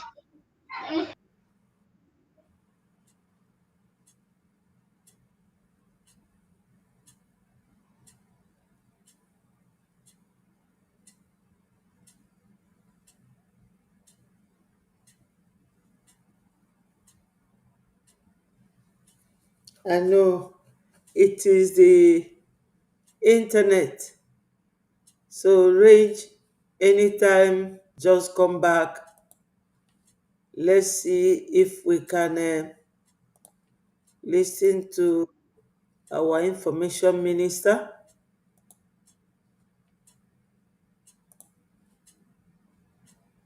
Can I be heard? Yes, yes. Go ahead. Okay, where did I even stop? So the truth is that when you talk about Christians being called and all this terrorism that is happening in Nigeria, is a coalition of the Nigerian government, the Nigerian media, and some of the bought over elders and Eze and Igwe. You understand? This is why you see that terrorists that go to church they invade different churches and kill every worshiper in that church. But the media call it a bandit. How could terrorists that invade churches, kill all the people, and you refer to such people as bandits? The reason why you see the Rufai, that one with obesity, Jide, you see them Hosseini referring to them as bandits, is because they are fighting the same cause with the terrorists.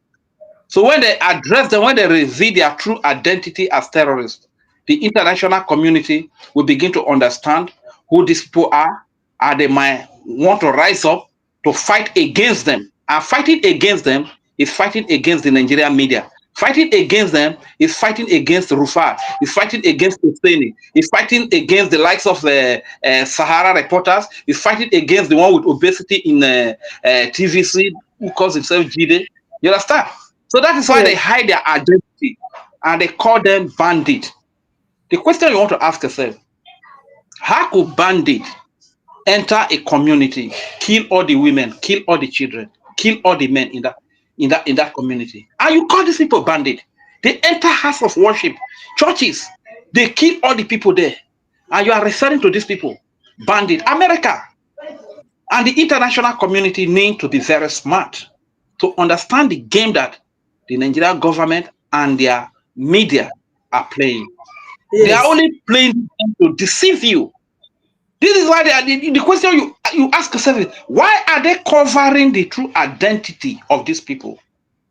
Because they are working together with these people. They cover up these people. They suppress the news. They don't want you to know the true identity, who these people are. Have you ever seen Rufai? Have you seen Ruben Abe Abati of Arise News? Have you seen Oseni? Have you seen Obesity Man, Gide in TVC? Calling these people by their name, terrorists? Have you seen them? Have you seen them address these people as terrorists? The answer is no. They address them as bandits, just Can to I say cover them up. something? Go ahead, man. Yeah. You know what you are saying now? I don't think that all these foreign countries that they don't know, they know. You know why? Canadian government, they know very well. Even America, they know. Number one, Canada, the judiciary in Canada pronounced or prescribed the APC and the PDP as terrorist organization. They don't live in Nigeria, but they know. They know it. Of course. Secondly, they want you to be the one to say it by yourself. That's why on the 18th of last month, American congressmen invited Biafra Republic government in exile, to come and do a briefing. You know what briefing is? Of course. When you have a client, before you go to real hearing in the court, you will go for briefing with your client to brief you on what their cases are or what the case is. So they know. They want you to pronounce it as you are saying it now. That's why it is very important that some of you will come in here, speak to our people in our language, speak to Igbo man in the English that they will understand that Nigeria is due for dissolution. Nigeria is due for split. We are not just splitting Nigeria, we are leaving them on grounds of self-defense. We can no longer live with these people. So go ahead, my brother. Thank you very much, man. Thank you very much. But Yeah. unfortunately, most of these people that still see Nigeria as one country are those people that are as corrupt as they are. You understand?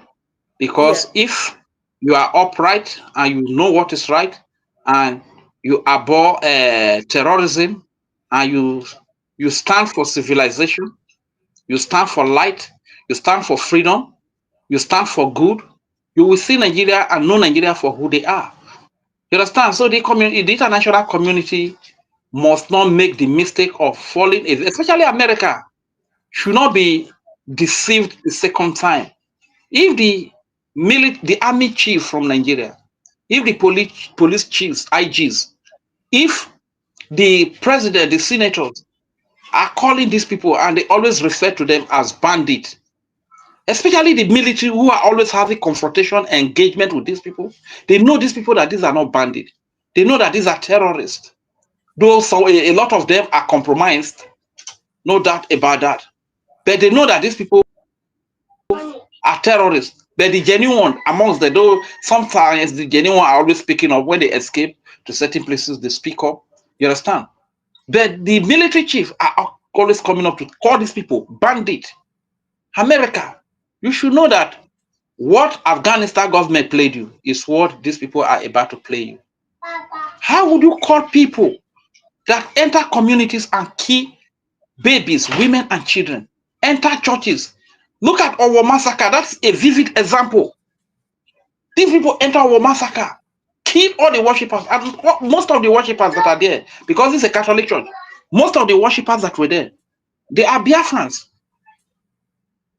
Majority of the Christians that are being killed in Nigeria, no matter where they are, whether Kaduna, whether in the Yoruba side, whether Kano or wherever, if you begin to check the identity of those people, you will find a lot of Biafrans among them, because we are majority Christians and we spread all over the place. We are all over the place because we cannot find a better life in our Biafra land.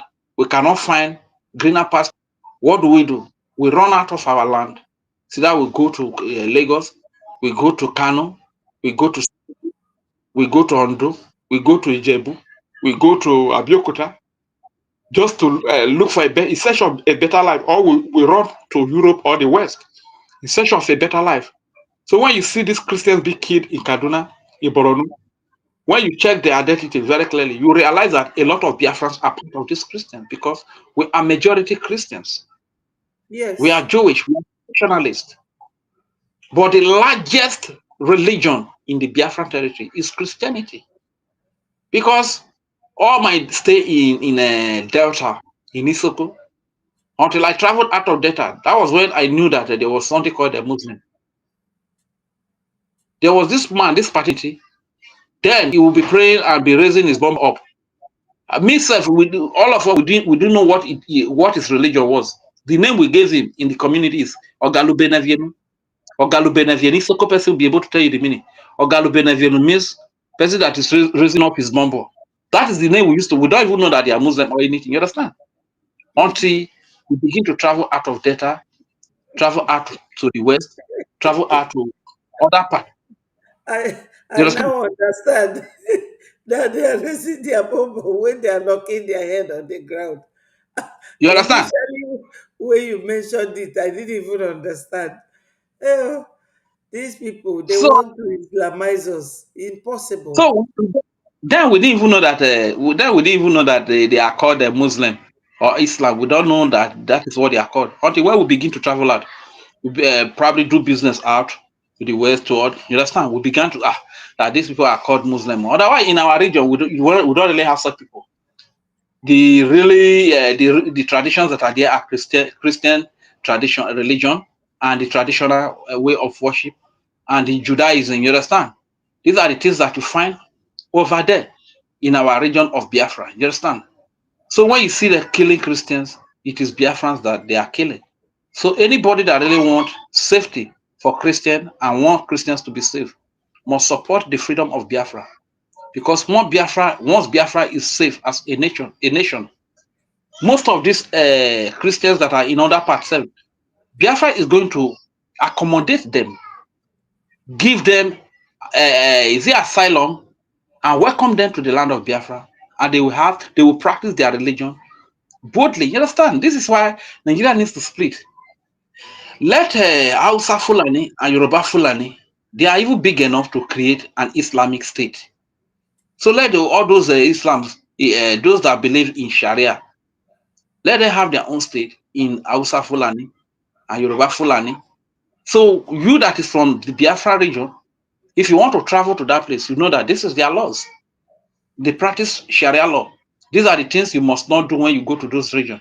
Because it really beats my imagination why in a country, a supposed secular country, is having two laws. In the north, you have Sharia law. Why in Biafra region, you have secular law. And you that ignorantly go to the north and you begin to say certain things or do certain things, thinking that the law is the same as it is in Biafra region, you get into trouble, you get killed. That is what happened to Deborah. You understand?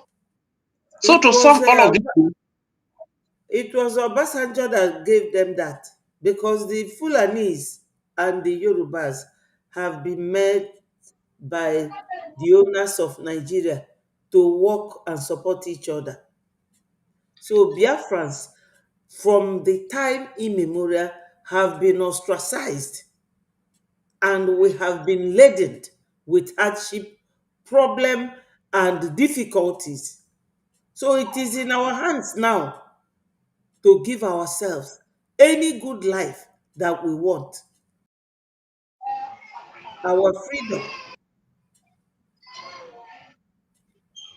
all Go right, thank ahead. you very much. Go So ahead. anybody that is really fighting for Christians, you support the freedom of Biafra. That is one of the ways you can save a lot of Christians, many of the Christians. That is one of the ways you can save them. You understand? And speaking about the elders that have set us, made very bad decisions for us, let the Biafran army, I pray that God should give them the ability to do the needful to hold who should be held accountable. Because in a country, if a civilian goes to do what the military should do, it becomes a crime. If, for instance, there are terrorist invasion in a country, and you as a civilian, because you have a big heart, you goes and probably apprehend any of the terrorists and you kill the terrorist, you may be labeled a murderer, a murderer. You may be labeled a murderer. You understand? Yes. But if the army or the police that does it, they will know that, okay, fine, they kill terrorists or they apprehend a terrorist. So these are like the program our Honorable Minister of Information was like this, all this awareness. These are not the kind of awareness that should even be created. Or by now we know that the people that are holding, that are locking up Mnk'S Detention are the Eastern politicians, the Biafran politicians. Yes.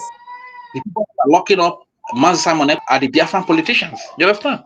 And you see a lot of them moving about our communities, our villages, they move so freely, you understand? But nobody goes there to ask them, where is Mnk'S Detention? Where is Simon Ekpa? When we are killed, these are people that are speaking for us. When we are terrorized, these are people that stand up to fight, to defend us. Where are these people? Nobody holds them accountable. So I think the BDF should also beam their searchlight to that direction. Once in a while, ask them, where are these people? Where are these people? Where are our brothers? Why did you lock them up? Why do you have to lock up freedom fighters when terrorists are all over the north, are all over the place negotiating with government, having good treatment, being recruited into the Nigerian military? These are the questions that those people need to be asked. They will tell you that they are repented. You understand? Saying that they are repented, whereas they are not repented. After recruiting them into the Nigerian military or police or any force, they send them to Biafra land to begin to massacre innocent babies, women, and children. It shouldn't be done like that. So people that the message is to, that you hold these people accountable, should do the needful. And we pray that God should make resources available through the Biafran people to them. And they too should also have that willpower to do what is right. You understand? And though today they said they are celebrating independence, I don't really see any sign of independence. I've moved around and I can't really see any sign of independence. But to as many that are out to celebrate independence, they are the most stupid or the most foolish people on earth. Which independence are you celebrating? When you are not free from hunger, you are not free from bad roads, you are not free from rapists, you are not free from terrorism, you are from bad medical conditions, you are not free from illiteracy, no school, no good schools. You are not free from it. You are in total bondage, yet you claim to be celebrating independence. It means that your mumu self can follow come, and we cannot help you. It is incurable, and you remain like that forever, unless you decide to change. That you are celebrating which independence? Are you celebrating hunger? Are you celebrating the bad roads that are killing people every day? Or are you celebrating the onslaught of the Fulani terrorists sponsored by the Nigerian government? Are you celebrating the extrajudicial killing? Are you celebrating the locking up of freedom fighters, of people that speak their mind? Are you celebrating the military carrying a gunboat to shoot at innocent civilians that just wave flag that they want a better life? And fast? Is that what you're celebrating? But the foolishness of a black man is a follow-come. And it takes the grace of God for it to be cured. So my mother, I really say a very big thank you to you for this opportunity that you have given to me. But before I sign out, I will still sign out with my signature. Go ahead. Nate Odere Biafra, Nate Serio Odaru Foma, Nate Se Odere Biafra, Oriana Te Se Odere Biafra Merenya. Nate serio, o dere Biafra. Nate se, o deru foma. Nate serio, o dere Biafra. Oriana teta emere Biafra mere nya. Oriana jeta emeru de mere nya. Oriana jeta emeru foma mere nya. Oriana jeta emere uzazo mere nya. Oriana jeta emere Biafra mere nya. Nate se, o dere Biafra. Nate serio, o deru dede. Nate se, o dere Biafra. Oriana te se, o dere Biafra mere. You. Thank you very much, ma. I yield the mic Thank here. you. Thank you. Thank you so much. Thank you for joining us. Every Biafran should do likewise. There is a link. Any one of you can just click on it, leave your video closed or open if you want. It's all for this platform is for Biafrans. Whatever your language, come here and speak it, or your dialect. English is for us to let the world know that we are being marginalized, being killed, being suppressed, being intimidated in our own land by foreigners who came and said that we, the indigenous people, we will not drink and keep cup. So now we are doing the needful, applying our right to self-defense. So, Biafrans, how do we get out of this? We will use our funding. Funding in the morning, in the afternoon, in the evening, every week, every day, every month, until Biafra comes, completely and finally. This is our goal, to defend our land, to achieve our goal, and go home and settle. Those of us who are not living at home land, we are missing a lot. I personally, I want to go home. But we cannot because the terrorists are there. So what do? Let us donate. Donate. Donate Ejema. Ejema is our currency. When Biafra was there 400 years ago, that's the name our forefathers called our money, Ejema. And that was what Onyendu wanted, and that was what our PM gave us back. We are now back to Biafra. Ejema is our money, our currency, not Naira. Not Naira. That's why we cut it short. For those in homeland, we call it Eje for them. So, Biafrans, there is no long talk. Let us continue to listen to our information minister, another powerful man, another powerful speaker.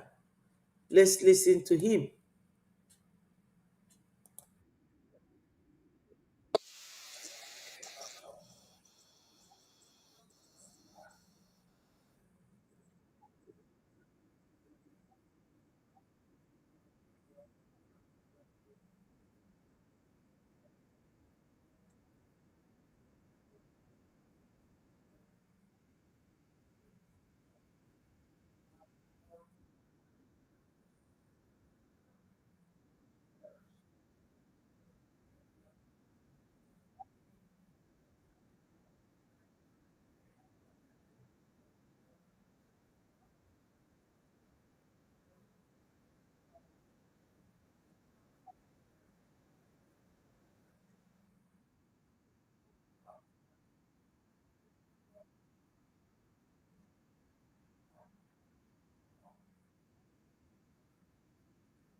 Taliban, the Boko Haram, that just murdering Christians in Nigeria, whether it's the Islamic Jihad, whether it's the Houthis in Yemen, they're all jihadists. So which makes me wonder, Hamas is literally one of these groups. This is their function. They want to kill people who are not like them. The only difference is all these other groups are focusing on Christians. Hamas just happens to be focusing on Jews. But they famously say, first they come for the Saturday people, but then guess what? Then they come for the Sunday people.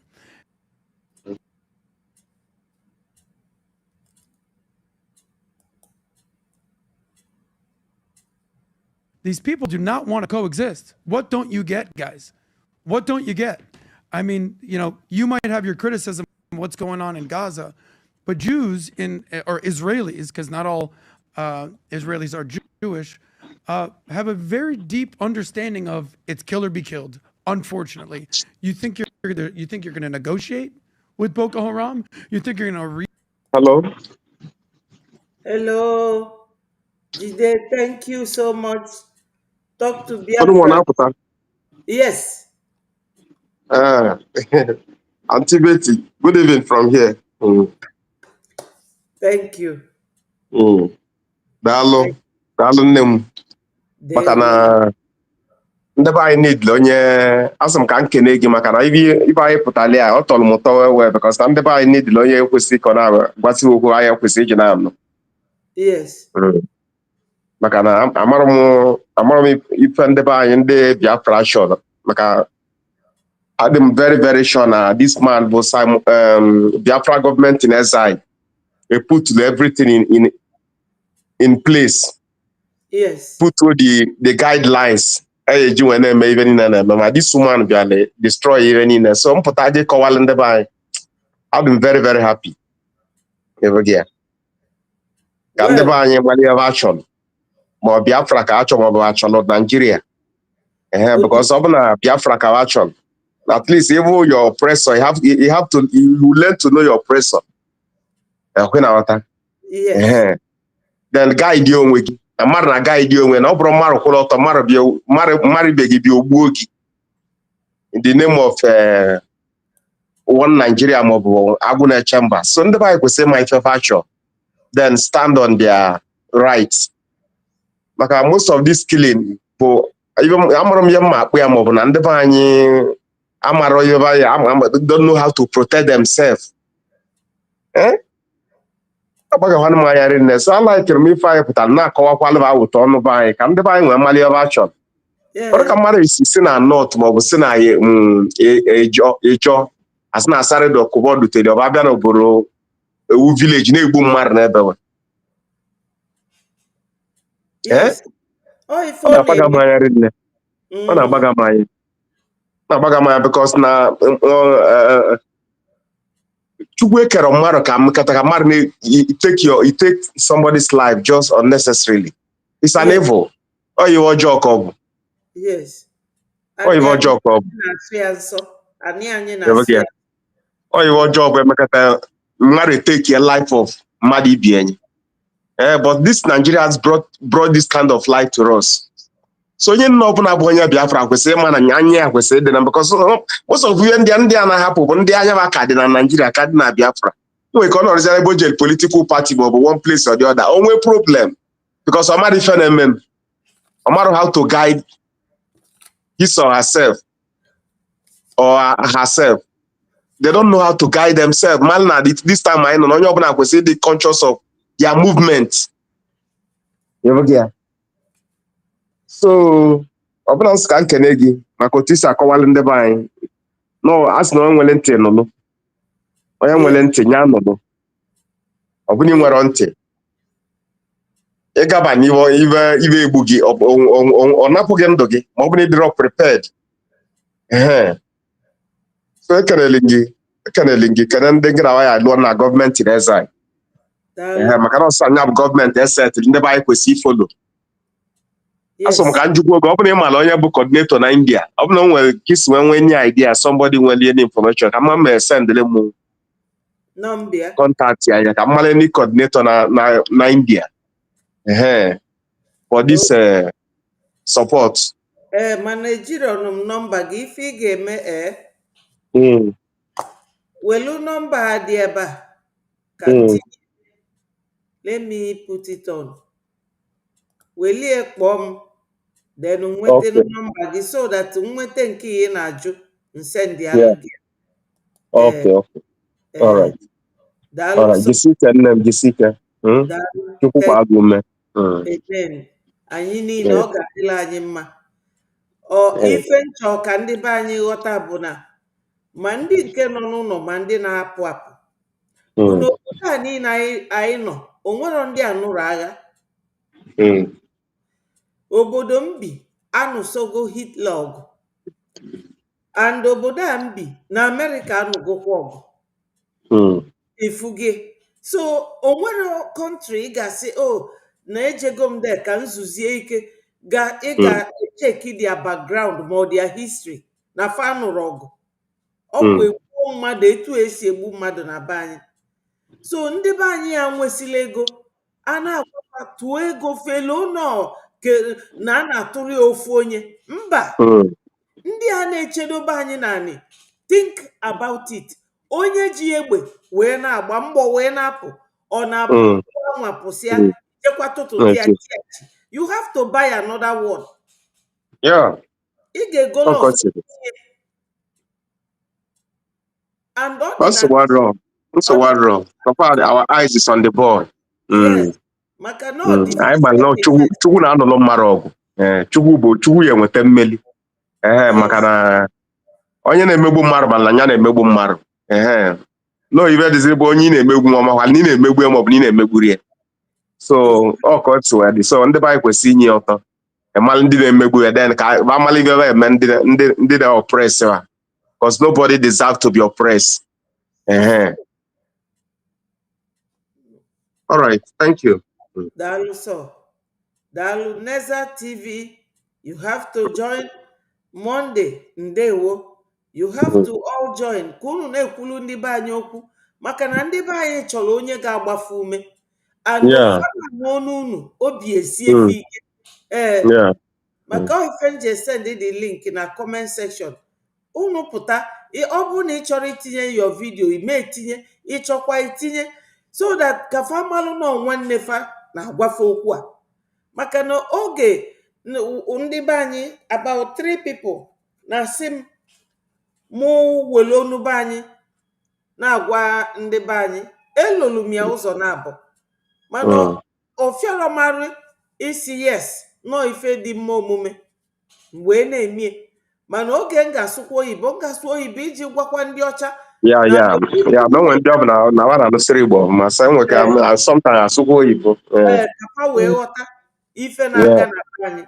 Maka ndị ọcha amasịkwa, mana fa bụ ndị aghụghọ, mana aghụghọ ka anyị ga-eji wee na-esokwa fa. Ọ bụrụ onye nọ na net Biafra niile nara n'Igbo sị ya bụrụ ndị saịdị ibe saịdị ndị Delta na ndị saịdị Baya, majority of them na-asụsụ Igbo. Ọnyanụ, anyị niile bụ ndị Igbo. Anyị niile bụ Igbo.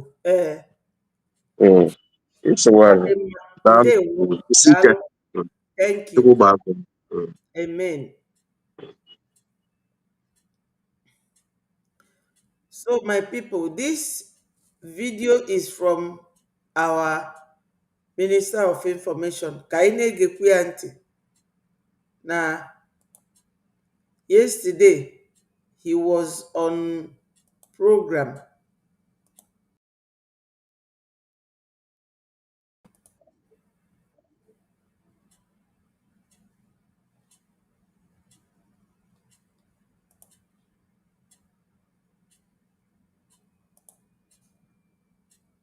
Wow. My wonderful brother Hardcore, you are welcome. Thank you so much. Please, am I coming out, please? Yes. Yesterday I tried to join, but the network was We very understand. Anyị ghọta, anyị ma na netwọk a onwe ka o si akpa agwa. Whether me nọ na Zoom, me nọ abroad, or the same network. Yeah. So Daalụ nne, ị na-agbani. Mba, ọ dị ewute m The only thing bụ na mgbe ọbụla m mepere hụ that na ịnọkwa n'ọnụ Igbo na-eme ihe kwesịrị ime, obi na-ejupụta m n'aṅụrị. Daalụ. Ọ na-ejupụta m n'aṅụrị n'ihi na anyị onwe anyị amarala na ọwa asụsụ Igbo bụ asụsụ ndị gboo. Yes. Our leader Nnamdi Kanu say the language of the heaven, asụsụ ime eluigwe. And all asụsụ Igbo ahụ na omenala Igbo ka ndị niile agbara ya okirikiri na-agba mbọ ka ọ na n'iyi. So ihe i mere ba iji asụsụ Igbo na-agwa ndị be anyị okwu enu na ana, ndị mbụ na ndị egede nna ndị anyị ha ji ya wee multiply ya number of years on earth. Amen. Because n'ihi na mgbe asụsụ Igbo nọ na-ana, ha nọ n'ana imi na-akwa arịrị. Yes. Mana somebody ewepụta onwe wee bụrụ nwa ada dịka gị, akwaghị oge ya, o wee bụrụ mbuni elu, bụrụ ngọzi, bụrụ ọtụtụ ahụ etinyere elu ahụ ị ga-adị n'ụwa. Otu a ka ọ ga-adị n'aha Chukwu oke abịama. Ise. Ekene m Biafran, ụmụ Chineke, ụmụ Chukwu oke abịama, ndị Igbo, ndị Chukwu kwọrọ aka wee kee, ndị mbụ buru ụzọ bịa ụwa. Anyị nwa bụ ndị mbụ buru ụzọ zọrọ ụkwụ n'ụwa. Ekejikpa anyị ndị Igbo. Onye ọcha sị gị nọ Adam and Eve, ọkwa ya etinyere mụ na ihe a bụ ihe a gwara gị, asị gị nọ ya Heshua, mana ọkwa ihe shi ụwa.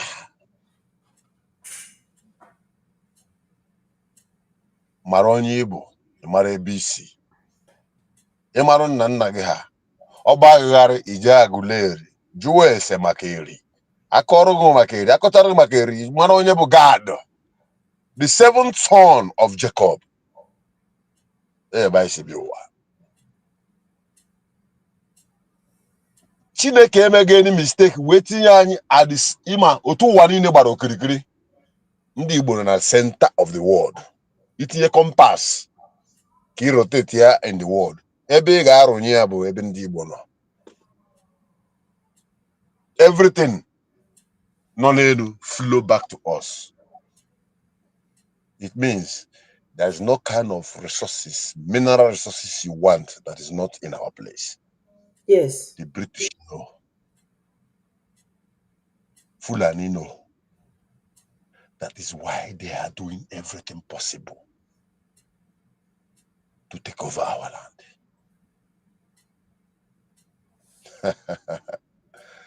But the generation they are meeting are different kind of species.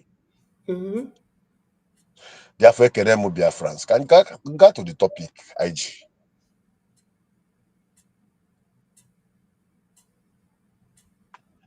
The thing that is eating the vegetable is under the vegetable. Yes.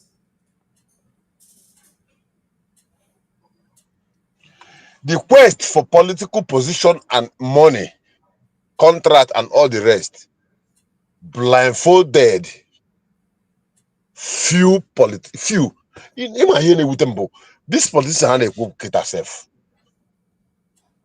and the elders and Igbo leaders, they are not even up to 2%.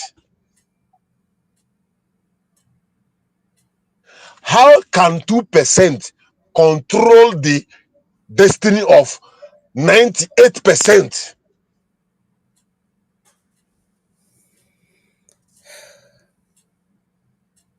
So the era we are now is the era of asking them questions, holding them accountability. What have you done? A question ward chairman, can he make towards Biafra? A question senator, what have you done towards Biafra? Governor, what have you done towards Biafra? All the stage I know kita. Because all along we have been fighting Fulani, trying to defend ourselves from the government of terrorism, which is Nigeria, trying to fight all along. But little do we know that that which eat the vegetable is under the vegetable. And now we have channeled our energy to them. And we are ready to give them anything that is required to make sure that they stay out of our way to freedom.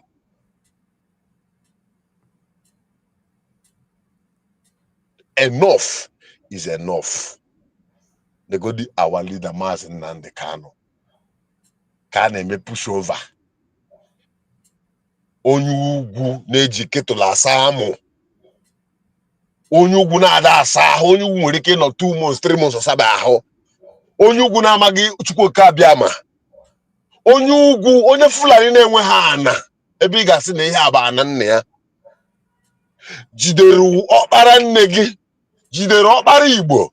Jide onye ndu anyị na-eme ya push over. For how many years? Ofu akwa ka ọ na-eyi. Ma gị bụ onye Igbo itete n'ụtụtụ imepe wardrobe gị. I select ya nke ị ga-eyi. Ụfọdụ ajụọ nwunye ha, honey, ọkwa dị oke. Ịmapụ. Je chọba ihe gị na ụmụ gị ga-eri. Chezọọ na ụmụ gị ahụ na-achọ ihe ha ga-eri n'idiri future ebe ha ga-anọ ma ọ bụrụ na ịnwụọ echi. Ndị Igbo, onye mere ụlọ ihe a? Onye mere ụlọ ihe a? Ị ma na last time anyị nọ, o nwere ebe a nọ na-ekwu okwu, ikwu okwu dị aṅaa, iwe wee gị, kwuo okwu ndị Igbo, kwuo okwu ndị Igbo, kwuo okwu ndị Igbo, somebody wee iwe, mee ka ọ kantara gị, but I mere m understand. Mana eziokwu ka m chọrọ ịgwa gị. Nnamdi Kanu bụ our leader, mgbe o bidoro ikwu okwu Biafra, o nweghị ekwere egi ya ntị. Until o bido kpọba ndị Igbo iyi. Bụba ha ọnụ. Gwaba ha njọ ha n'ihu. Onye ọbụla bido gebia ntị. Yes. A tụrụ inu si na Igbo ada agba ọsọ mmiri until ozobe, and inu ahụ bụ eziokwu. Ị ga-afụ onye nọ n'ugwu Awụsa a na-asị ya na ndị Alamaji na-akwado ime riot mgagharị iwe echi na ha ga-emekwa nka. Mgbanụ ha mebegodi ụmụaka bikonu jeenu maragodi ka chọpụ dị. O nwere kọstọma kpọrọ anyị, biko jeenu ka amara ka ga-esi bunye ya ngwa ahịa. Oke ọchịchọ. Oke ọchịchọ. Oke ọchịchọ. Chineke nyere anyị ihe niile. O nyere anyị akụ na ụba, o nyere anyị mmiri, o nyere anyị mineral resources ka nsụwa ya n'oyibo. O nyere anyị mmadụ, o nyere anyị mmadụ kwuru mmadụ, from Ojukwu till Wazirike, from Wazirike to Nnamdi Kanu to Simon Ekpa, our prime minister. Werekwa oge nkere gọzie anyị. Bet anyị nwa na onwe anyị nyere ihe niile a, anyị amaghọ uru ihe a Chineke nyere anyị bara. Onye ji obodo Igbo taba afụ tachachacha ọkpata ego, kama ọ ga-abịa n'ala Igbo rụọ indọstrị, o jee na Lagos wee wube ihe ọ ga-ewube. Ọnwa ịtọ ọnwa ịnọ akụkpọ ya, o buru aka n'isi. Mgbe Ojukwu bịara ebe a na-emepe trade fair,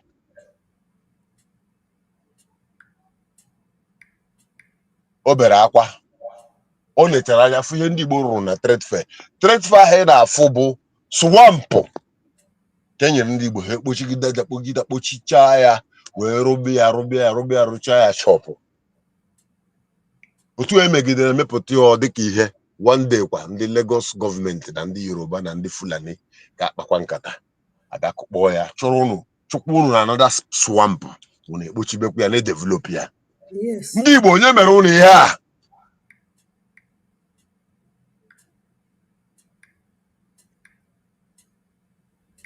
n'elu na be anyị na Naijiria niile gbaa gburugburu ọsọ anyị nwa nwere ndị agha kwechirinụ na onweghị ga-eme ụmụnne ha.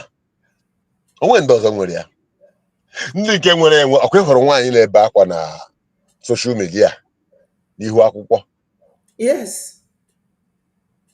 Abịara nakọrọ ndị be ha ji egbe na-eche nche na-echekwaba ebe ha. Ndị Naijiria Army abịa with DSS bịa nakọrọcha ndị nche egbe ha.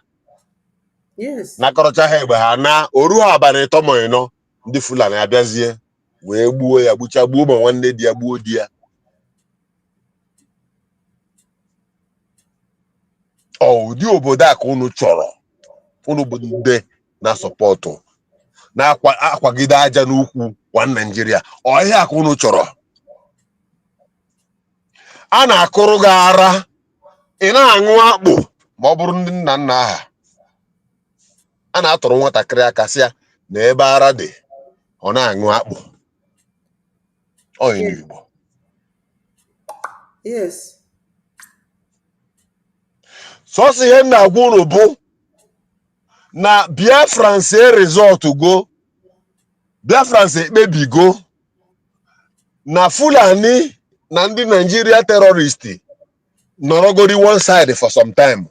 Biafrans na ugbu a na ha chọrọ ifesi ndị niile bụ ndị osu imi.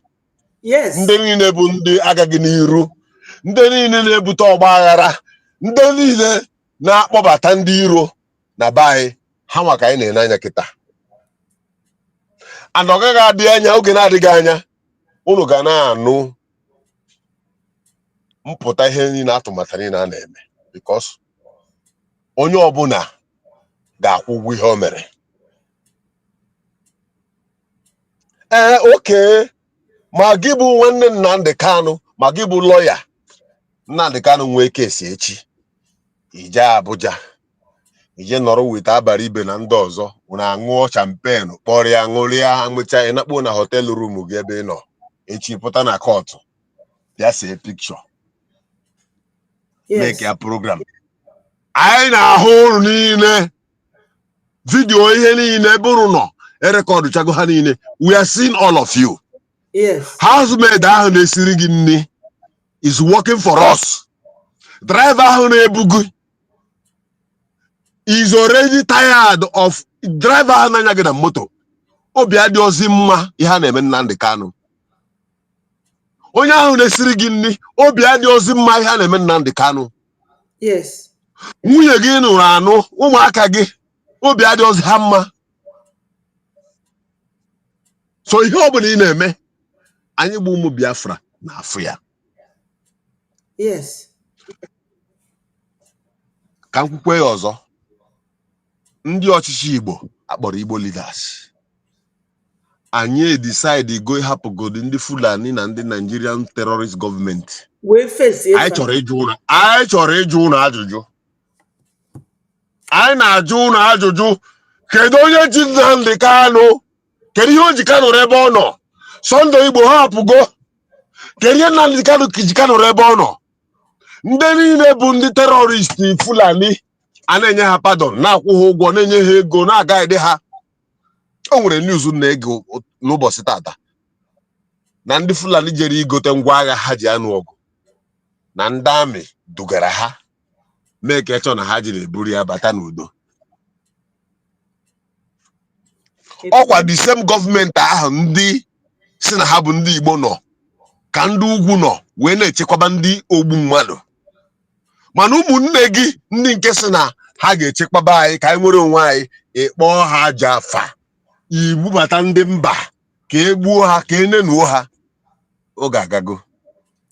Anyị onwe anyị asigo na ugbu a na ihe dị ịtọ ịbụọ ga-eme.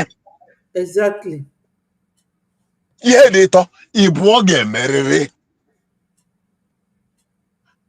Kedu ka nwoke Igbo ga-eji diọkpara dimkpa onye Igbo ga-eji kụba aka ya? Idene ndị na-egbu gị ha na-abịa. Idene ha na-abịa, ha abịa gbuo nwa gị na apụta echi gbuo nwunye gị, ịpụta n'ebe bịanụ nyere m aka o, egbukwana nwunye m, egbukwana nwa m. until egbukwu ego onwe gị.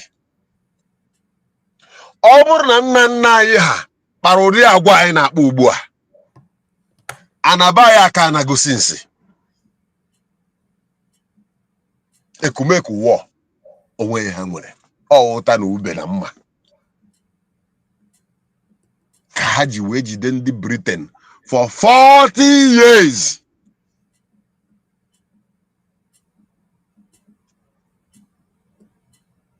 Gụ onwe gị ịghọ in a modern world, otu a na-ekwu okwu ị na-ege m ya, foonu gị dị gị n'aka, ịntanetị dị gị n'aka, ị nwere ọrụ ị na-arụ, ego dị n'akaụntụ gị. Jọsụ ihe niile bụ every Saturday ịgụrụ nke ị ga-agụrụ itinye, ịgụrụ nke ị ga-agụrụ itinye. Ihe mere Israel ha ji wee iwe wee nababe ha wee jee dozie ebe ha before ha na-abata ngalaba akụkụ be ha, ndị mmadụ akparụ gị akpọ onwe ha Palestine because na anya ha dị na mba. Ọ ya bụ ihe na-achọ ime anyị. That anya ahụ dị na mba mere ha today lose a beautiful portion of, okay, imagine godi na echi niile na enwetere Biafra. Abịazie sị oke ka anyị marụgodo ka ndị bụ ndị ha amụfu ka anyị kpọrọ ha jee ebe ha, anyị ga-ejezi be ha, ọ bụrụ na ndị Fulani bido ya, anyị ebidokwa ịnụ ọgụ ka ndị Israel again because of negligence, because na anyị akpọghị ihe mkpa.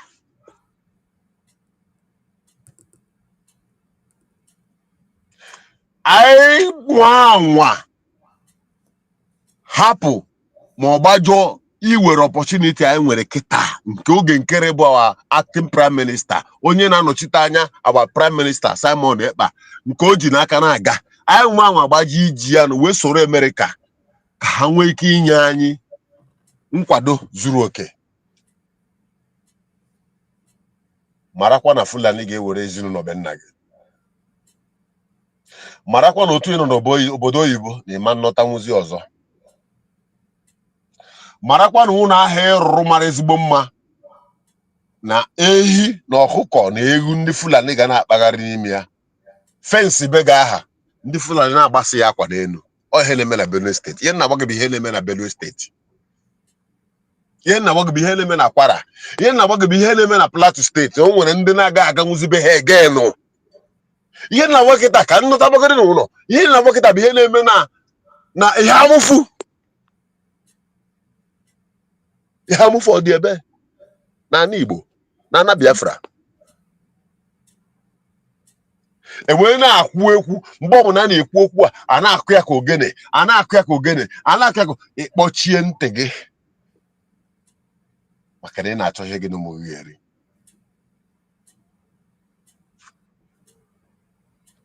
Bikonu ụmụ Igbo, kunienu n'ụra.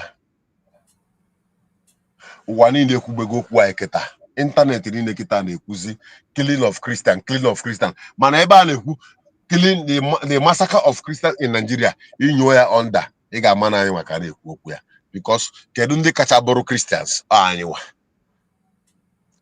Ndị Igbo abụghị Muslim. Onye Igbo ọbụla ịfụrụ na claim na ya bụ Muslim, o nwere ihe ọ chọrọ ịnata ala ha ji. O nwere target. Exactly. Ka asụkwa ya n'oyibo so that ndị Fulani ga-anụ ya. Any Igbo man that is telling you that he's a Muslim, following you as a Fulani or Hausa man, he is targeting something. Don't believe him. Because our culture and our blood is embedded towards one common goal, our tradition. That tradition begotten Biafra, and that is where our soul and spirit lie, and nobody will take it away from us.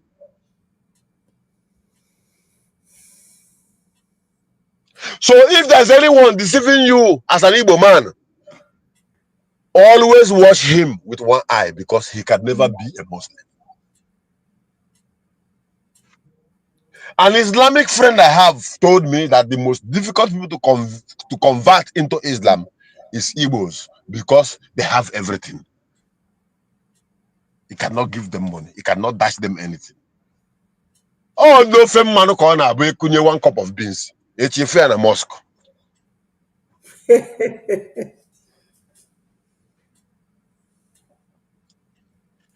Because you don't know who you are. Ask yourself, why is it that they refuse to teach religion?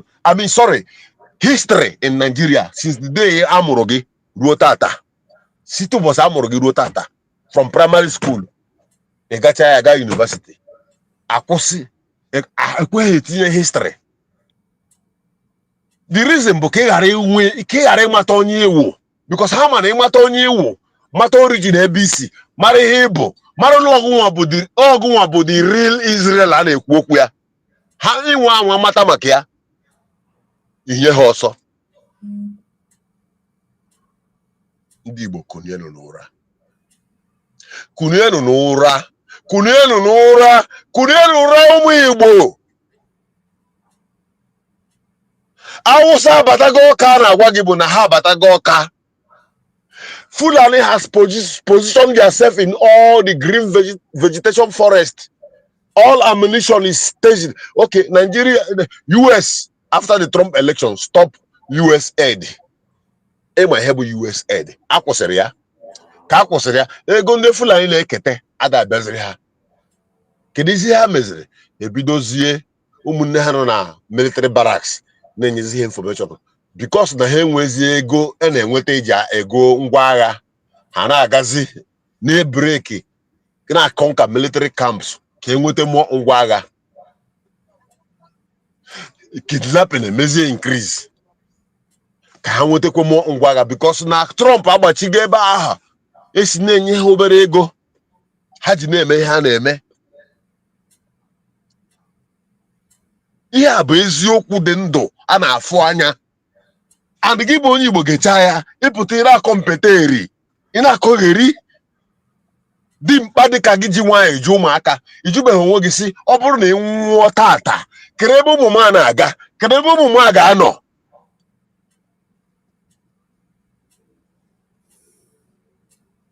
Kunienu n'ụra ụmụ Igbo n'ihi na Chineke agaghị emere anyị ha nye onwe anyị pụrụ imere onwe anyị.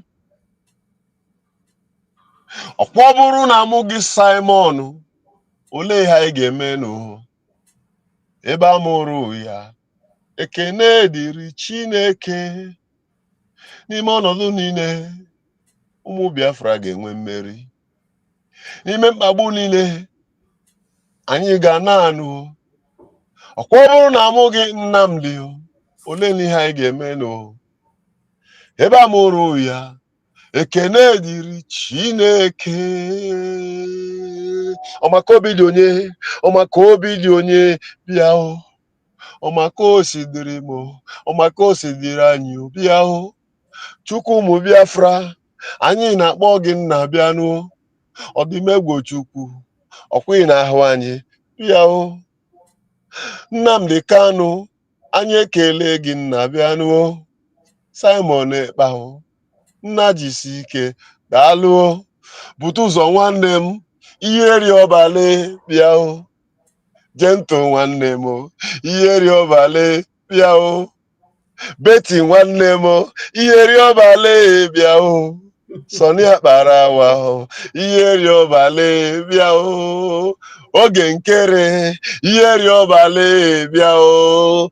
Emaili nwanne m, ihe ri ọbalị bịa o. Ihe ri ọbalị, ihe ri ọbalị bịa o. Ihe ri ọbalị, ihe ri ọbalị bịa o. Ihe ri ọbalị, Chukwu ụmụ Biafra bịanụ o. Ihe ri ọbalị,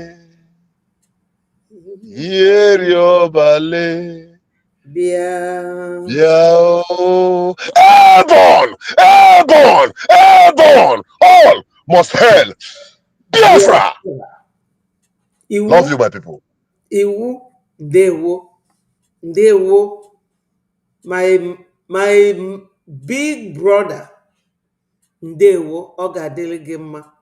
O nwere ebe ị batara, o nwere ebe ị batara, a ga-agụ agụgọ na dimkpa batara de. Ọ ife anyị na-ekwu, ndị gọvanọ na-egbu ụmụnne anyị na-ekpote ndị amị, ọkwa self defense. Ma ọ bụrụ na unu gbugwata ndị a na-egbu unu, ọkwa self defense. Onye asịkwana na iwu jie n'aka ma ọ jidie n'ụkwụ. Fulani ada egekwa iwu ntị. Unu anụgokwa ife nwanne anyị nwoke kwuru kịta na ndị jelu ndị amị jelu jebute ngwa agha ọkwa anyị nwa kafa bue achọta onwekwa ife na-emefa nke unu ji weluni achụbanụ ndị a na-ebulu unu na-ebugalụ ndị Hausa ma ọ bụla Hausa Fulani na-ebute kafa bịa na-egbu unu. Gọọmenti haus ọ dị one? Fame unu homeless unu megwalụfa na ọ dị n'iwu ọ self defense. O nwero ka ndị amị a ga-esi wee nwee pawa ịbata bịa na-egbu unu ma ọ bụrụ na ọ bụrụ ndị gọvanọ na-enyefe ikike. Andofa ji onye ndu anyị. So ụmụnne anyị kunienu, onye alarụzi n'ụla, anya ụla emezi n'unu. Anyị agafego oge anya ụla na-eme mmadụ. Amazikwa m ife anyị ga-agwa unu ka unu wee ghọta na fa kwụọ unu na akwụgwalfa, fame unu na-emegwalfa. Yes, Eunice my sister, click kwanụ kedu mafia link inwekwa ike imechie your video bịa gwa ụmụnne anyị okwu maka na ka yara na wee na-agwafa okwu obi ga-adịfa mma.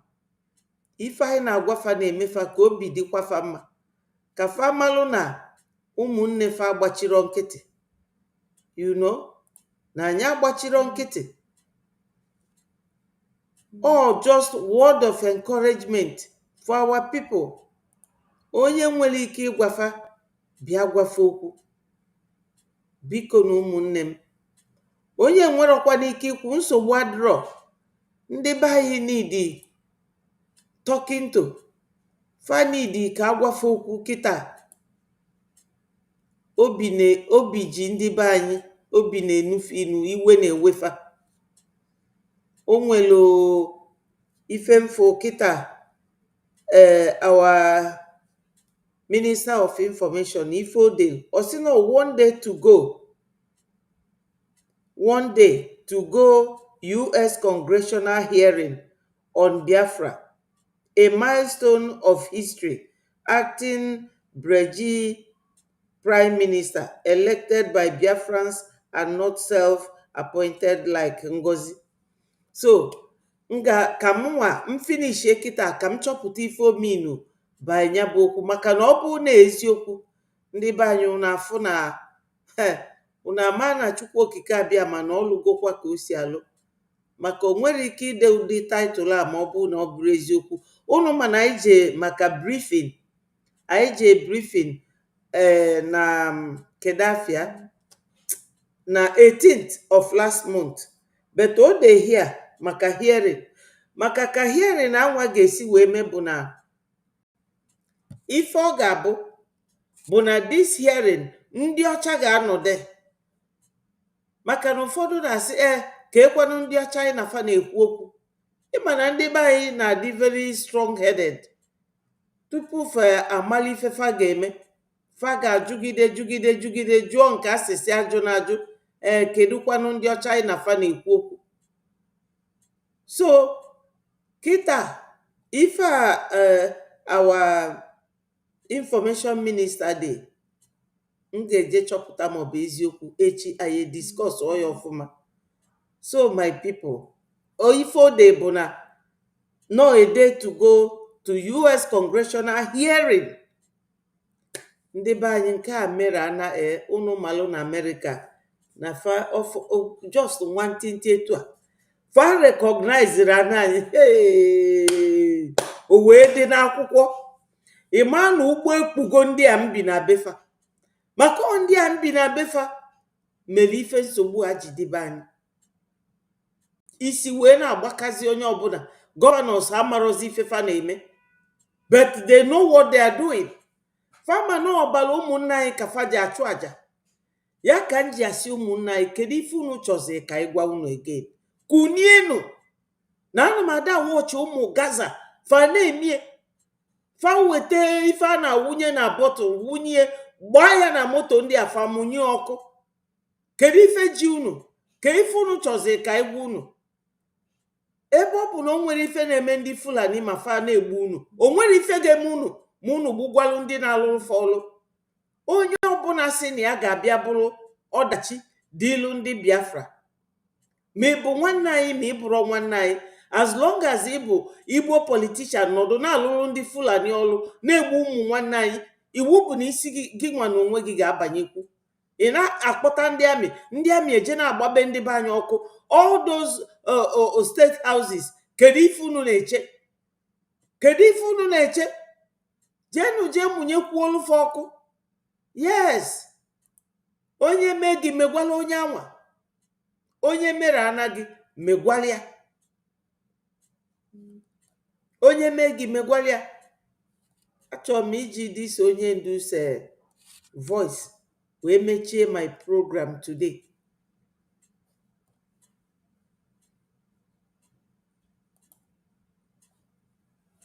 My people, oge agago mgbe a na-ayọ biko biko adịrọzi, ọtụtụ okwu kịta adịrọzikwa n'ụka mgbede.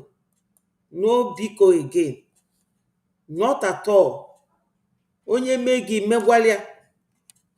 Ndị gọvanọ a na-akpọtala unu ndị na-abịa agbaba unu ọkụ, kedu ife unu na-eche?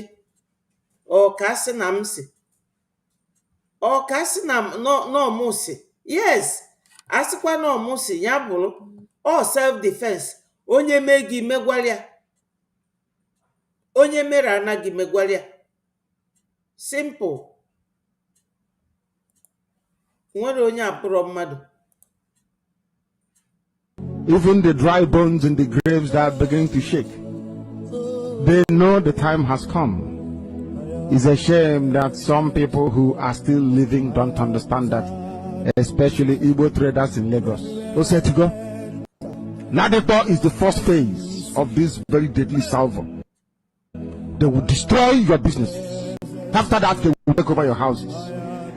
When I make open both for them, I want you to be writing down what I'm saying. Even the dry bones in the graves that are beginning to shake, they know the time has come. It's a shame that some people who are still living don't understand that, especially Igbo traders in Lagos. Who said to go?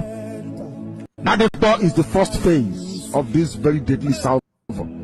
They will destroy your businesses. After that, they will take over your houses. When I make open both for them, I want even the dry bones in the graves that are beginning to shake. They know the time has come. It's a shame. Yes, so the buying internet. People don't know what is coming, do they? People don't know what is coming, do they? They have no idea. I feel sorry for the Sioux. They have no idea. Any day that all of you gang up to support your one Nigeria garbage, the more you're digging your collective graves. Nigeria can never ever be fixed. It's broken beyond repair. Can never be fixed. People don't know what is coming, do they? They have no idea. I feel sorry for the Sioux. They have no idea. Any day that all of you gang up to support your one Nigeria garbage, the more you're digging your collective graves. Nigeria can never ever be fixed. It's broken beyond repair. Can never be fixed. People don't know what is coming, do they? They have no idea. I feel sorry for the Sioux. They have no idea. Any day that all of you gang up to support your one Nigeria garbage, the more you're digging your collective graves. Nigeria can never ever be fixed. It's broken beyond repair. Can never be fixed. Yes, my people. Una nuge. If any night today, let me summarize it for you people. Number one, we have to talk to the world about the reason why Nigeria should be sanctioned. To sanction Nigeria is a must, is a task that must be done. Nigeria is destroyed beyond repairs. Number 2, that the Igbo politicians are the ones detaining Mazi Nnamdi Kanu on the command of their Fulani leaders, their slave masters. Number 3, funding of Biafra liberation as our only means of freedom from Fulani Islamization and Fulanization agenda. Ndị be anyị ife a ọgwụsịa. Today bụ 1st of October, yes, 2025. Onye ọbụla welu ntị ya wee mele oyi. Ife ịnụ na ntị, a sịkwa na agha kara aka odeli ngwụlọ. Ife ịnụ na ntị bụrụ ife ị ga-eji wee na-alụ ọlụ. Welu your brain. Onye ndu si no mental toughness. We have to apply that seriously. Otherwise, your enemy will destroy you. Under Article 51 of United Nations Charter, you will right to self-defense. Defend yourself, my people. Kunienu. And defend yourself. Ebe ọ bụ na ndị Fulani na onwere ife na-emefa, ndị ụwa ada agwafe okwu. Kita afa chọsịrị recognize a Palestinian, ndị terrorist ibefa. So, mgbe o lụrụ, unu na-emegwalụfa, na-akụtusifa one by one. Anyị niile na-recognize anyị together. All must continue to help Biafra. Peace, progress, unity and equity. Onye mezikwa n'anya ụla, na onye larụ ebule egbu ya. Onye ndị ilo gbara gburugburu na-eche ndụ ya nche mgbe niile. Ụmụ Biafra unu alarụkwa n'ụla. Aga m arapụ unu ebe a today with so much love for Biafrans all over the world, both home and abroad. I love you all sincerely from my heart. Ndewonu. I'll see you people tomorrow, God willing. Remain blessed, each and every one of you, and enjoy your new month. I wish you people so much love. Anya tagafufu enough, and we say enough is enough. Bye from here, and may God continue to bless Biafrans.